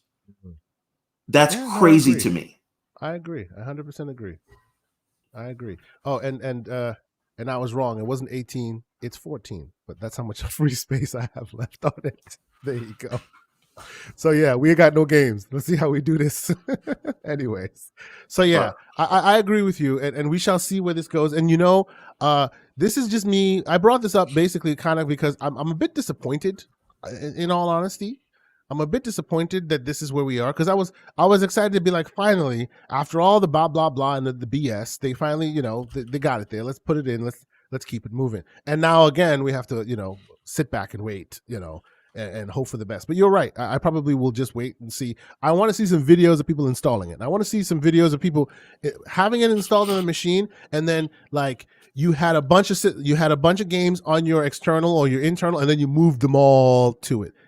That IO of sending data to it and sending data off of it at a very high speed. I want to see what that does because I'm concerned. I'll be honest with you. I'm concerned because as a dude who builds PCs, who's built many a PC, you don't miss the heatsink. If you miss the heatsink, you're gonna be in trouble later. Like that is part and parcel of the experience. It is what it is. So unless there's some kind of magic that they've worked, or they've been able to get that fan speed curve to go to a point where it does adequately cool the heatsink, I'm looking forward to seeing that happen. So, all right. So I think we'll move on from this conversation because I think we've said everything we need to say about it. I'm looking forward to seeing what they do with it. Besides this, though, is there any other thing that happened this week that you think we should go over? There's just been so much. There's still a lot of talk about. How about the Jason Schreier article about Horizon being delayed until 2022, yes, which we also knew about. Yes, I know, and that's why I was giving you that opportunity. I wanted to see if you wanted to go there with that because you already kind of brought it up midway through this episode. Anyway, you look on the horizon and you see nothing. So, what do you think? Like, are you surprised? I wasn't.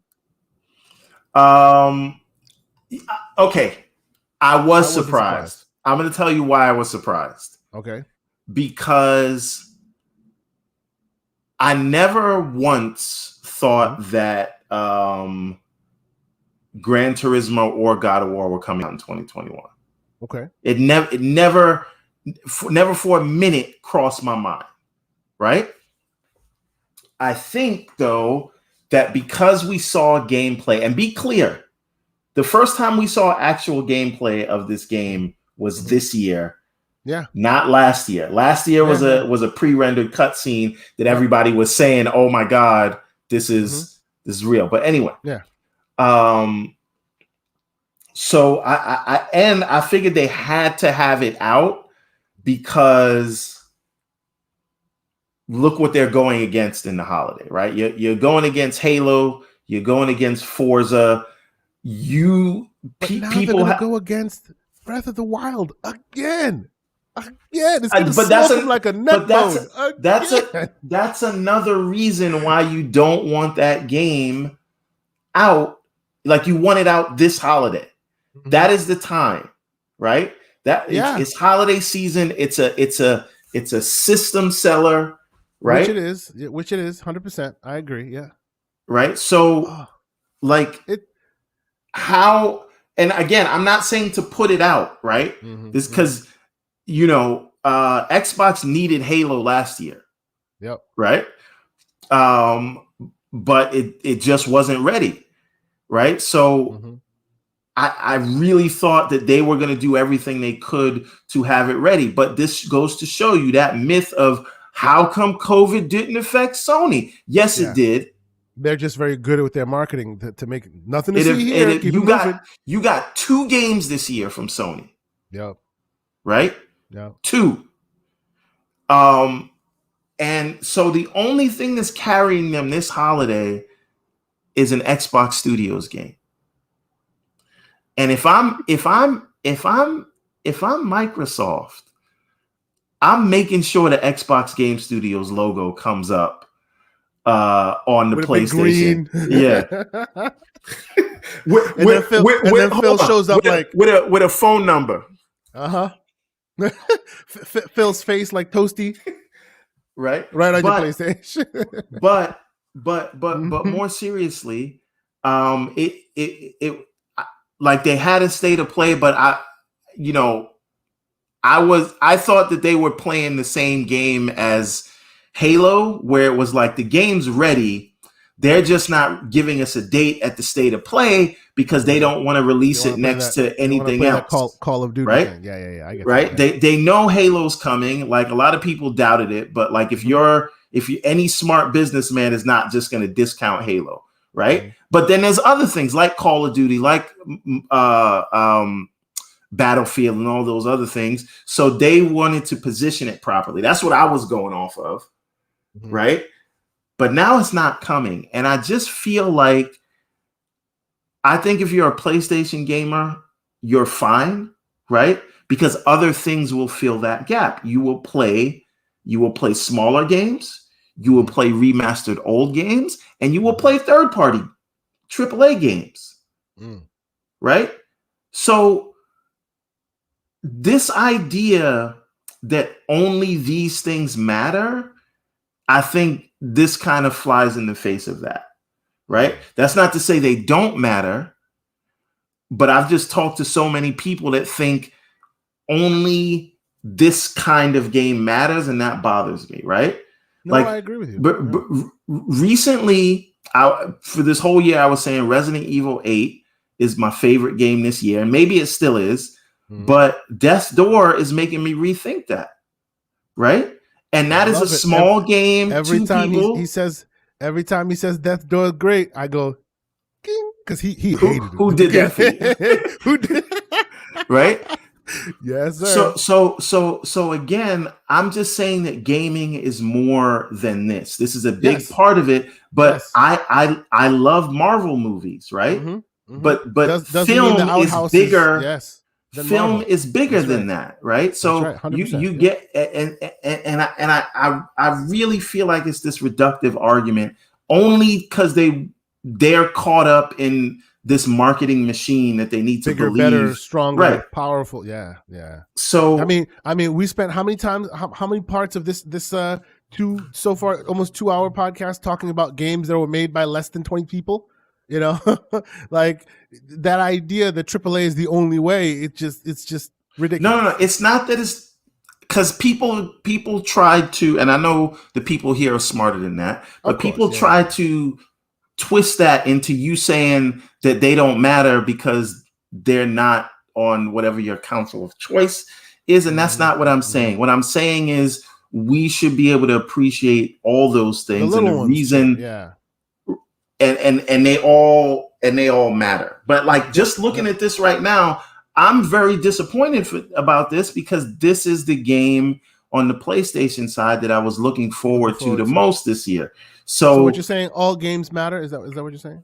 I'm sorry. I just but again, like, so I want to see where that energy goes, because you're gonna see it change when people are playing Halo and Horizon. And I'm gonna ask those same people who said Xbox has no games, and how could you accept this, and you're damage controlling. I want to see what they're going to say, right? I want to see if they're going to be playing their PlayStations. And my guess is that they are. And they're going to be playing the same things that we have been playing. But then they're going to have a logical explanation for it, because this is my problem.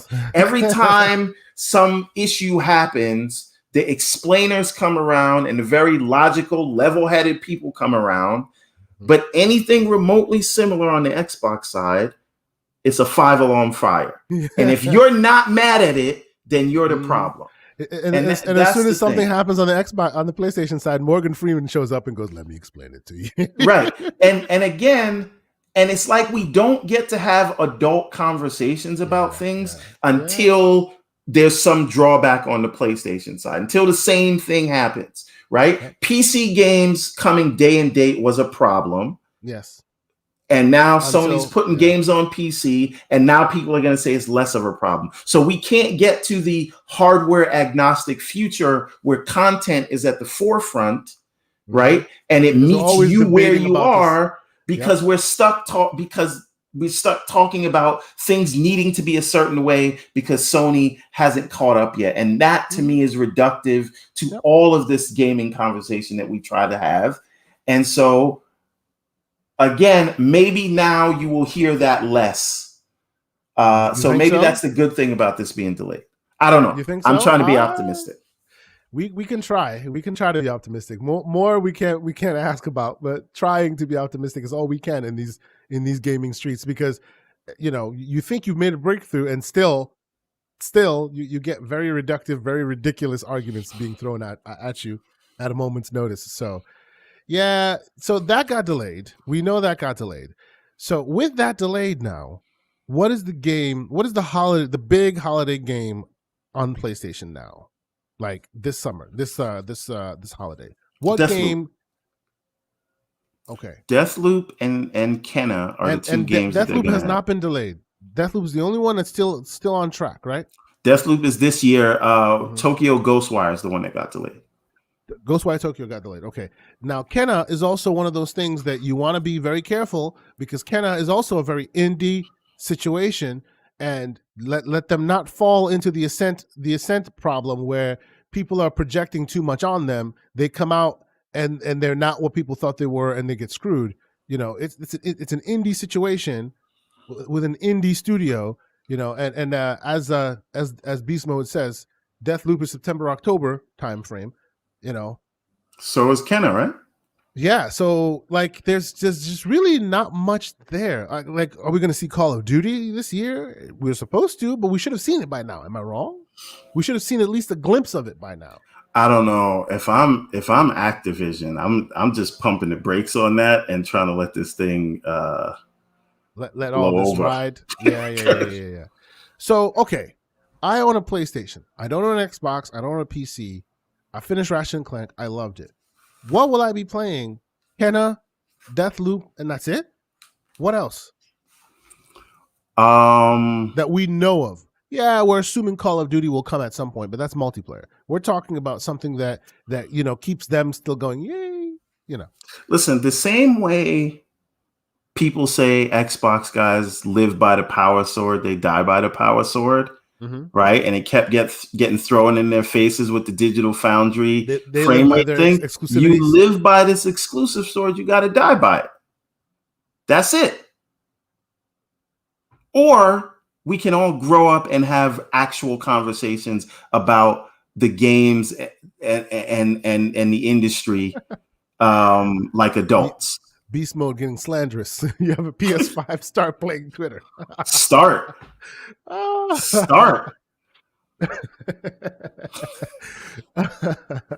right. So we're gonna round this episode off because I think no. Hold on. There's a couple of other things. There's a few other things. Please. No. Go ahead. Yes.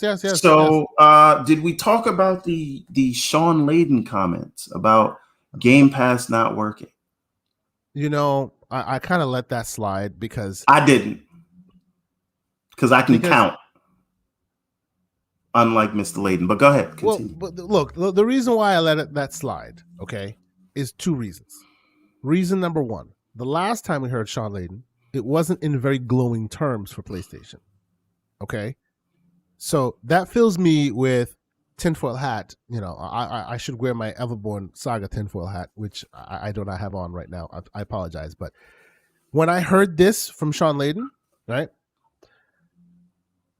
the first thing I thought of was maybe the bad blood is slowly drying up, and he wants another job back where he belongs. He thinks, because the very last time we heard from him, it was under very bad context. But I don't think it's that, right? Like I think because the math is simply wrong.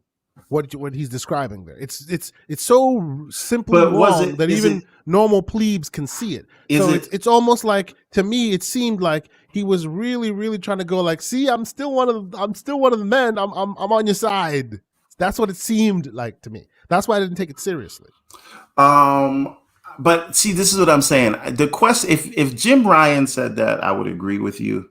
Right. Yes, but I think I do know that he landed somewhere, but I think he might want to come back into the game. He might miss the game, and his comments before, the way it was misconstrued before, when Ryan was getting the backlashing and he kept liking things, that was the last thing anybody thought about when Sean was spoken of. So now, the air is taken out of the room for that, and instead it's hey, he's a PlayStation guy. But what maybe he's trying to get something back.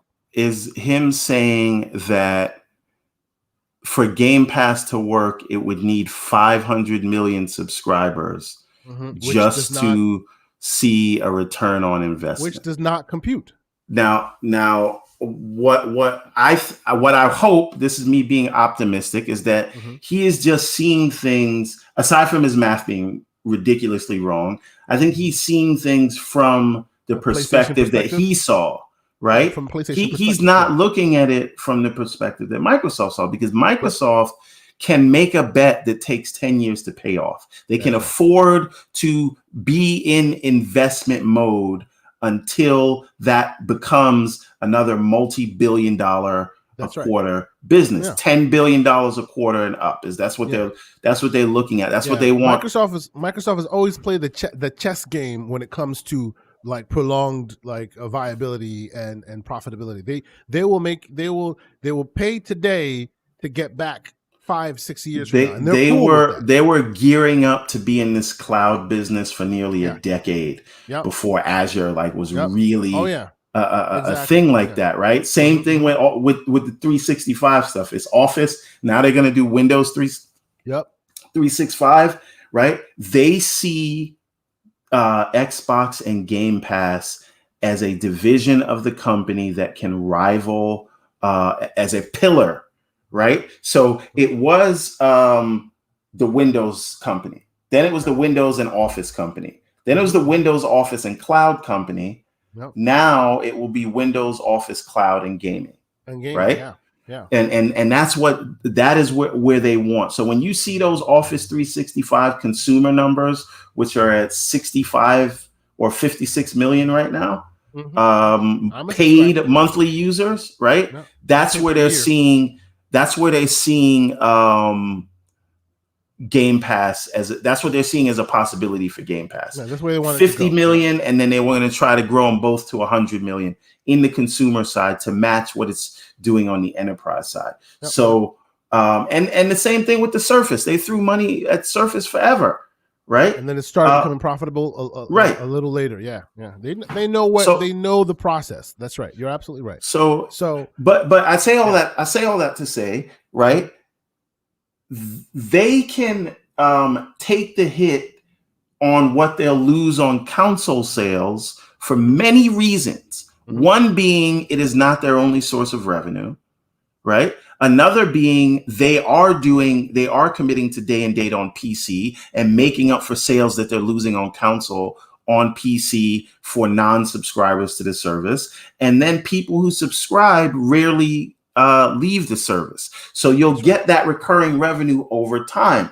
Many people, many casuals do not buy a game every month like we do, right? They buy a game sometimes once a year, sometimes once every couple of months, right? But when you have that sort of recurring revenue model, right, which is the last time we checked was 18 million officially that they said, and then Jez said it was 22, and they say it's more now. There's one complaint that I do have for Microsoft, though.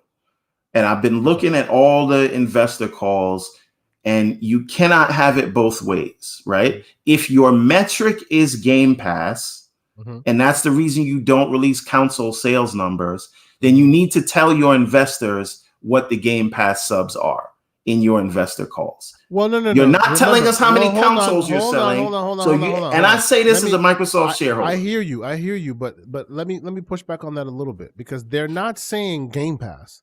They're saying user engagement. Now we know where that is, but they're not. But if you, I don't remember that stat. Yeah, I don't remember that stat. Their stat is user engagement. Yeah, no, I don't. Engagement. But what is the number right now as of the latest call? It didn't come up. It did not come up. No. But so that's my point. So even in your example, they're not saying that. I hear you, but the reason why I'm pushing back is because if you limit, because that's one big thing. That's one big thing that Phil keeps trying to dissuade, right? Because that is the ammunition that others use against Game Pass. Oh, they're not buying games. Nobody buys games. That is a bad look for them and for publishers. They are buying games, and if you add that in, it's talking about user engagement on all of their various platforms. Game Pass is one avenue of it, and the thing about the reason why the Game Pass did not come up is because they don't want to get, and I think Jez correctly pointed this out in a call on one of his podcasts that I heard, and he's absolutely right. They don't, because what precedent you set is what precedent you must continue. They don't want to get stuck in the precedent of always mentioning Game Pass numbers, because when they do stall, they're going to be expected to provide those numbers, and they want it in there. And right now they can get away with it. They won't be able to get away with it forever. But for now, they can hit only the high water marks. Oh, we're at 10 million. Yay! We're at 15 now. They don't want to get stuck in we're at 15.4. We're at 15.6. You know what I'm saying? And if you start making that number official on those calls all the time, then it becomes something that needs to be repeated. And they don't want to fall into that trap because they want to be able to hit that 25, 30. But that's what they want. I'm saying they should have an obligation to shareholders, but they don't, to tell them that's fucked up. Well, they don't, because it's not the pinnacle of the business yet. Once it hits a certain threshold and it becomes, Game Pass is now at like 40, 50 million subscribers. Yeah, then they will have that requirement, because then the moving and shaking of Game Pass and of Xbox itself moves and shakes the stock. Right now, if they were to clip Xbox off altogether, it wouldn't drop the share too much. I mean, it might now, because they've done a lot of work in that space. But for a long time, Xbox and a lot of lip service towards it. Yeah, you can't do it now. Exactly. But for a long time, Xbox has been a hangnail on Microsoft that they could have cut off at any moment. And as has been well documented, Satya almost did, right? They were literally a hangnail that did not matter. That's right. But now they're so much they're closer. They're at the seat of the table, which is a good thing. They're spending the real money, which is a good thing. But the problem with that is, if they are at the table now and they're spending the big money that we are all happy about, they're also going to have to be held to a certain account, right? And Microsoft is not ready for that to be today. That's why they're being a little cagey with that's business. They're playing possum with the numbers. But eventually they'll be made to heel when it comes to that, right? But that's after they've hit that threshold where the movers and shakers of Game Pass actually controls the stock. Again, that is their business need. I'm saying my need as a shareholder is to understand those numbers. As is mine. I have actually a good amount of Microsoft stock these days. Listen. I'm just saying, if you are saying we're no longer telling you our console sales, because those don't matter. Mm-hmm. The new metric is Game Pass or monthly active users. Then you have to. You have to release it. I mean, obviously they don't have to, but they should, and it bothers me that they don't. Like, forget about Twitter, forget about everything else. I'm just saying, as a business, I don't think that would be allowed from another company. But they get away with eventually that. Eventually they will have no choice, right? But that was a tangent back to Sean Layden, right? He thinks you need 500 million subscribers, which is ridiculous. Which makes no sense. How many games? You know what? Hold on, real quick. It makes no sense even by his own words, because before, right, we hear Sean Layden come out time after time, right? Every once in a while, Sean dropped the quote, and then he moves on. The quote he dropped before was, game budgets need to drop because it's not achievable to be having these $200 million game budgets. That way, profitability becomes impossible. It has, they have to sell so much before you do that. So you AAA game makers, aka Sony, drop your budgets so that the games can have a chance to be more successful. That was his last message. Listen, maybe this is why he's not running things over there at PlayStation anymore. How can you have that message of, hey, drop your budget because AAA can still survive under more tighter budgets? You guys are exploding. And then the next day you come and go, oh, well, there's no way for Game Pass to be profitable unless you make 500 million subscribers. That would then mean that you're counteracting what you said last time, meaning you have to have insane budgets to make games, to entice that many people. That's not the case. You yourself, being smart, coming out last time saying the budgets need to be quelled. If they are quelled, you're still able to use games like The Ascent. Okay, but I still don't even think you need to come to that. Reason being is, even if you look at their alleged $200 million games, because I think maybe one or two of their games are $200 million. Yeah, and even that's questionable. How many of those are they putting out a year? Yeah, usually one, maybe two at most. Right. So even if let's say there were three of them, right? Mm-hmm. At $200 million, that's $600 million of investment in a year. And you're not spending that in 1 year because you're taking 4 and 5 years to make this game. So you're spending it over that time, right? So now 1 month of Game Pass, and Game Pass is not $10 a month, it's $15 a month, but that's neither here nor there. Let's go by the 10 number, right? Mm-hmm. You're making every month $230 million if it's $23 million. That's every month, right? So that is like almost $2.5 billion a year. Yep. Right? Billion for the year. Right? So 3 months of Game Pass is going to cover you for Last of Us, God of War, and Spider-Man. Right? Mm-hmm. So what's happening with all the rest of that money? That's right. So none of what he's saying makes sense. None of it. And imagine if you hit 50 million. Mm-hmm. Right? Now you're covering. So again, there's a reason why the entire industry went toward, not the entire industry, every other industry is moving towards subscription models. Mm-hmm. Is because recurring revenue is king. It is more predictable. That is what shareholders like to see. So just to put a button on all of this, right? As Beast Mode has aptly pointed out, that one of their highest budget games, The Last of Us Part 2, had $200 million and took 7 years to make. Okay. The latest digital trend estimates that of the value of like one of the most expensive games made, Halo Infinite had a $500 million budget. But that's the point, that's right? That's including the slip space engine. But it's still, even though it could be repurposed for something else, it's still the engine that was made for this game. They went half in and then they remade the engine and all that. When this is all said and done, that game will cost about $500 million to make. So what are you talking about there, Sean Layden, about? you see what I'm saying? And guess what? It will make them billions in revenue. It will make them billions in revenue. Between adding subscriptions to the service, mm-hmm. or people buying it in Steam, microtransactions, and all those things. Because that's the other thing Sean's comments left out, is that what about all of the microtransactions? You could buy a couple of airports in Flight Sim and make back your money.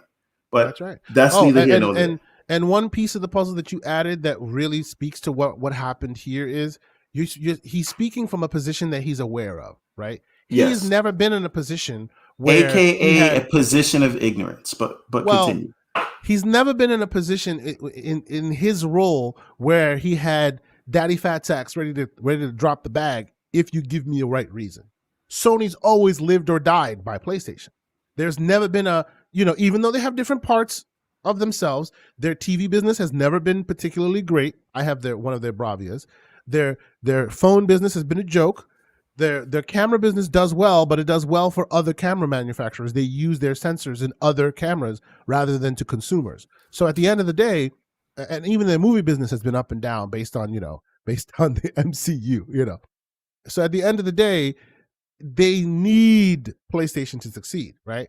And they've never had a situation where, hey, we want to try this experiment. We want to try this game. We want to go out on a limb a little bit. Let's get a bag and try that. They don't have any place to go get that bag. Whereas Xbox can go to Microsoft before they were at the seat of the table and say, here, please, that's how you got Kinect. That's how you got all these other things. And people laugh it off and they go, oh, Kinect was a joke. Yes, it was to y'all. Until they got them government contracts with it. Well, see, this is what I'm about to say. I still work in an environment where I know people that I support that use it on Azure all the time, even today. And they use it to save lives and do very, very, very crazy, interesting things. Future stuff. Yes. I think that's the thing. I don't think Sony, yes, they have $44 billion cash on hand. Yes, they do. Yes, they make $25 billion a year from PlayStation, right? Yes. Yeah. Right. But the thing is, like, they cannot make a bet that is going to take 5 or 10 years to see an ROI. If PlayStation 2, they need their money now. If the PlayStation 2 had the red ring of death, that would have been the end of PlayStation, because there would have been nowhere they could have saved, like pulled up some cash to pay off everybody who had the red ring. That $1 billion that Microsoft just kind of paid. There's no way Sony would have been able to do that at that time. It would have taken down their business. So there's a lot of recipes that come into the soup that make what Microsoft is doing work. And to be a backseat quarterback and look at it and go, nah, that can't happen. Like, first off, when your numbers are off, you look foolish. And secondly, it reminds people of why you're no longer where you were, Like, I like Sean Layden. He's a gamer and a developer. So like from jump, he always had my vote, But that's because of all of that, because of the Sean Layden, and him talking about VidRibbon and all of that, because of all of that, him saying this tells me he's trying to open some doors that are closed for him right now. And by coming out and being pro PlayStation, he's slowly cracking doors open that way. That's what I'm thinking. Now you're wearing. I could be wrong. Oh yeah. Like I said, I'm not wearing it right now, but that's my hypothesis, because I've spent a lot of over the years, you get to know Sean Layden and Shuhei Yoshida. Those guys were tips of the spear when PlayStation was at its greatness. So you get a lot of them, right? You get to hear a lot of what they have to say, how they think. Like right now, there are certain things that you'll hear Phil Spencer said it, and you'll go, hell no. Why? Because we've seen enough of Phil. We've heard enough of Phil. We know what to expect from Phil Spencer. So when he says something, if something comes out and it's way out of left field, you go, get out of here. Show me the receipts for that, right? This is not a Sean Layden move that it's surprising to me, because he's not that guy. Usually, he did architect that this is how you trade your games and 1080p makes you a better gamer. No, actually, he didn't architect that one. That was Adam Boyes. Okay. And Adam Boyes is about that smoke. I love that guy. He's about that smoke. You should check him out on Clubhouse. He's all about that smoke. But needless to say, he's the guy who went on the same stage with the PlayStation, with the Xbox head, with Sony, with the Nintendo head, and held hands at the Game Awards. He did that. He's of that ilk. He's the type of guy who was very magnanimous and wanted to trying to bring people together. He was not about that smoke. He just never was. And neither was Shuhei. And that's why they're no longer tips of the spear, seemingly. So you don't think that? I know he got ejected. I know that for sure. I know that because the whole thing with Sean Layden, with Jim Ryan and all of that. But I guess the only reason why I'm saying what I'm saying is because knowing what you know about him, right? Imagine right now. Is it possible he could have been misquoted? Maybe, because this is not a full out and out quote from Sean Layden that you go, makes sense. That's like Phil Spencer coming out and saying, "Oh, PlayStation, we don't need them. We'll succeed without them. They're nothing to us." Now he'll say it in oh, we don't need any particular platforms. We think we have a really good. We appreciate we have no competitors. Like, he'll say it in a very magnanimous fashion, but to come out the mouth and go, nah, we don't need PlayStation. You would never hear Phil Spencer say that. That's not his MO, right? This sounds like it's coming out of left field a little bit for me, you know? That's why I'm kind of going, either he's jockeying for position or something of that nature, but it's not really his MO to really come out and kind of throw daggers. It's never really been, you know. I mean, clearly he wasn't a numbers guy based on that. I just think maybe he was misquoted because the what he said would make sense if he said 50 million. Yes. Right. And it wouldn't be true. But it would still kind of make some. We could have a conversation around that number about why it's not true. With the 500 million number, it's just like you look stupid and foolish. You look like you can't count, and none of what you say makes sense. Yeah. So, and what Netflix exists? How long did it take before they started ruling the entertainment roost? I swear to God, if I hear one person say, "But Netflix is in debt," I'm gonna lose my shit. Netflix, what? They are in debt, but that means the debt that they're in means nothing. It's just the content that they're spending $20 billion a year on content, but they're taking in way more than that, right? Mm-hmm. So, oh well. So okay, I guess we're gonna wrap up. We're close to it at about 2.5 hours. I loved having this conversation. Usually we're here about the smoke. And obviously we got a little bit of that this week, but we're trying to keep it a little light and airy because we got to get back to some games, man. We got to get some games, baby. Yeah, so, I gotta finish Death's Door today. Yeah, and then I gotta get back to Halo before it's gone. Yeah, me too. You know, you've gotten me kind of like wanting to get back to that because I jumped off of Death's Door to try Halo, and then I went to this, and then I went to Ascent. It's just like too many. But anyway, none of which count. Because Halo don't count because it's Halo, and neither does Forza because it's Forza. It doesn't matter. Death's Door doesn't count because it's indie. Yeah. So anyway, before we go, I will first off. Yes, we got invites. Yes, and pro tip. I always knew I was going to get the invite because way back in Halo MCC, way back in Halo 5, that's when I became a Halo insider. And I've kept it solid ever since. So whenever they went, oh, there's a new thing, I was already in there like swimwear, my friends. Get in there. Yeah, I did the first Master Chief and Halo 5 flights, but those are the last ones I did. And then keep it going. Even if you don't participate, make sure you always have it updated. So as soon as this thing came out, my email was in the mail, baby. I didn't even have to ask. It was just there. And I have it both on, and we need to talk to you. You wanted to do that Steam thing. I'll show you how to get it running on Steam when we're done here. But what I will say is, if y'all happen to see us online at any given time, it's gaming season, baby. If you see me online, hunt me down. You know, you want to get a co-op session of the Ascent? We'll give it a try and see how much of a shit show that goes. Please don't do Halo, we're in there. You know, we're always squadding up. We're always getting together, having a great time. If you see me online, please don't hesitate. Friend me. Look me up on Xbox. Look me up on PlayStation. Even though these days I'll probably go back to PlayStation and play some more Spider-Man. I miss Miles Morales. I want to go back to it. But yeah, that's probably what I'll be playing. What do you think you're going to be, besides Death's Door, what's going to be keeping you busy, sir? After Death's Door, the rest of this weekend is going to be Halo. Then I'm going to move to the single player Ascent. And if I can't, if that doesn't jive with me, I'm going to try out this Omno. Yeah. I want to call it Omni. I know, me too. But then people are also telling me about like Raji and some of these other games too. Raji's great. Bloodroot is hilarious and great. Like, dude, it's just too much, man. I'm swimming in it, and it's tough. It's just tough. Oh yeah, and Flight Sim. I'm gonna be doing more Flight Sim. There you go. There's just too much of this. You know what I'm saying? No, I didn't even try Raji yet. I played the demo way back in the day.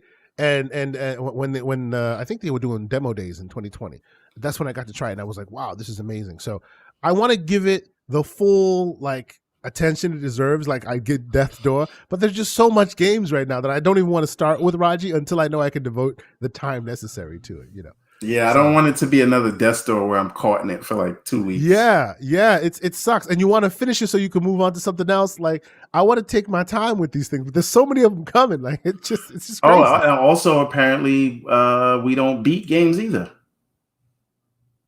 Whatever. We need it.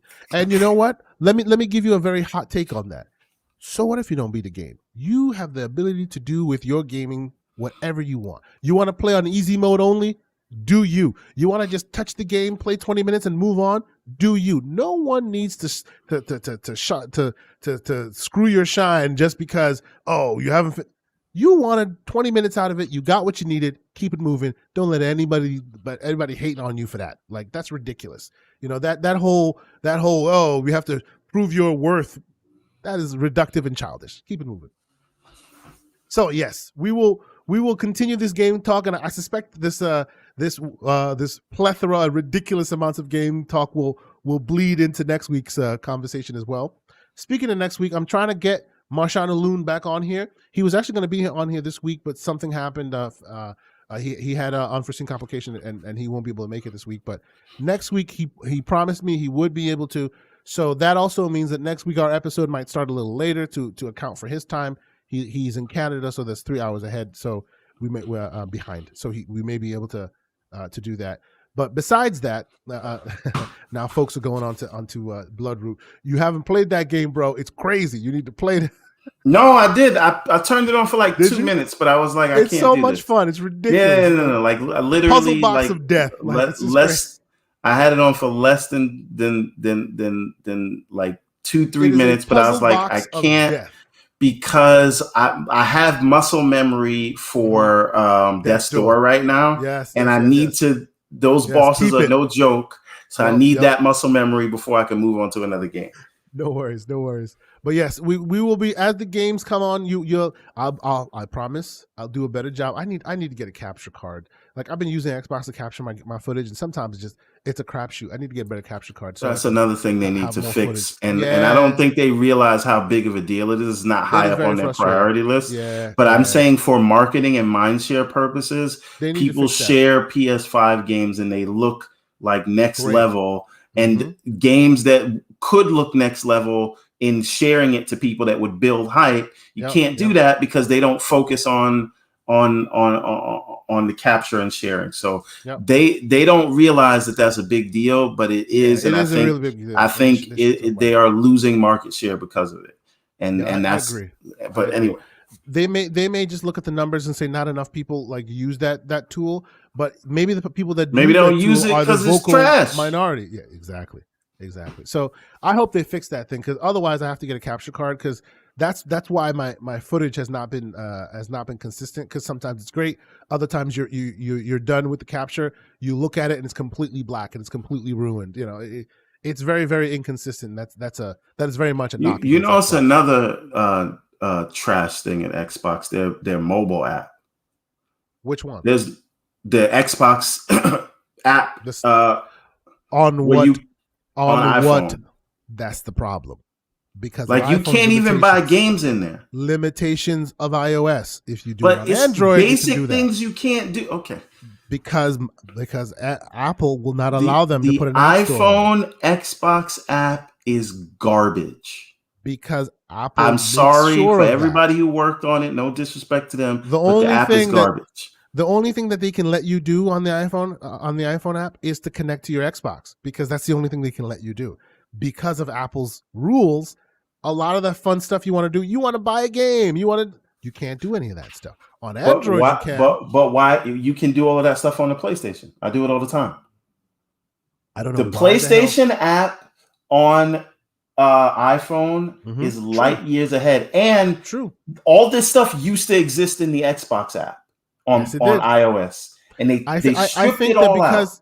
I think that because PlayStation, because Microsoft and Apple got into their little kerfluffle, so now the app is the pinnacle of all of it. But no, you're absolutely right. The PlayStation app is miles ahead of the Xbox app. And so if PlayStation can do it, we can't say it's exactly. We can't say it's Apple's rules because Sony allows all these things to happen. The store purchase for some reason, Apple is denying the App Store inside the PlayStation, inside the Xbox, but on the PlayStation they let it. This is a whole different conversation, but this was another thing in the argument that that Epic and Microsoft was having against Apple.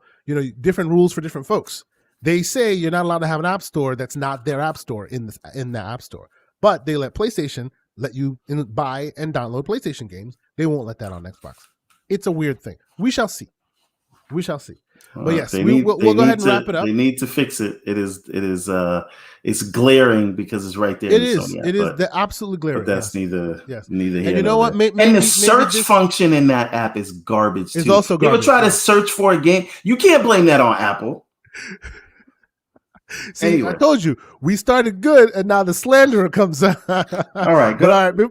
Before we go too far, just get angry every time I use that app. That's all I'm saying. Mr. Slanderer Saga, tell the fine people who have stuck with us through the 2.5-hour tirade. We're talking, OGTK. We're talking Beast Mode. We're talking Pixel Bit G. We're talking even the Fuzzy Belvedere. Like, they all stuck with us. Tell them where they can find you, what you got going on, and how they can follow you on the internet today. All right, you can find me at Everborn Saga everywhere. One of the most important places is on YouTube, because we do our show On the Reel there every Thursday, where we talk about TV, movies, and pop culture and whatnot. A lot of hot takes on that show. We have a lot of fun there. King David joined us for this past Thursday's show. We do that again every Thursday at 8, and just go over there, subscribe to the channel, tell your friends about that. But also Everborn Saga everywhere. That's Instagram, Facebook, Twitter, TikTok. Anybody who follows me on Twitter, I try to follow them back. And the most important place is everbornsaga.com, where you can get your trademarked Everborn caps. But also you can get our books. We had a monstrous Kickstarter campaign, and it's thanks to all of you guys. So if you missed it, you can get Ariel's Adventure Chapter 1 now. It is officially available on the website, and every copy comes signed with a personal letter, because we want to give our customers the premium experience. So Everborn Saga, everbornsaga.com, Everborn Saga everywhere else. You know where to find me. Thank you, sir. And for me, you can find me TKO Asante on Twitter. That is where when we go live, I'll post it there. I'm actually close to rounding 100 subscribers on the old YouTube. Yeah, can we get this man to 100? And when that happens, then I can say youtube.com/the gaming circle or something of that nature. They'll finally let us do that without all the ridiculous beyond the YouTube. So I appreciate y'all who subscribe. I appreciate y'all who like these episodes. Our numbers have steadily been growing as we've been doing this. It seems the more slanderous we are, the more people come and watch. So hyperbolic language gets them every time. They're appreciating the slander around here, man. And we always appreciate all you guys that come in and chat with us and are part of our community. And we enjoy, it's even weeks where we don't have much to go on and we don't know what we're going to talk about. We want to get out here and start having this conversation, because the chat always joins in and makes it great. And we love you guys. We hey, Dayron, you are literally the only person alive that doesn't have Netflix. I'm sure you're borrowing the password from somebody. And if you're not, I'm sure we can help you with that, because everybody has Netflix at this point. I can't. If you're listening to Netflix, don't get my account banned. Oh, yes. We already know where we can find him. He's Everborn Saga everywhere. So if y'all looking for him. Wow. Needless to say, we're ready to get out of here. But until next week, we'll come back. There'll be a lot more gaming news. I'm hoping that my boy will be here, and we'll have some more developer conversations and whatnot. It should be fun. This has been a barn burner. Until next week,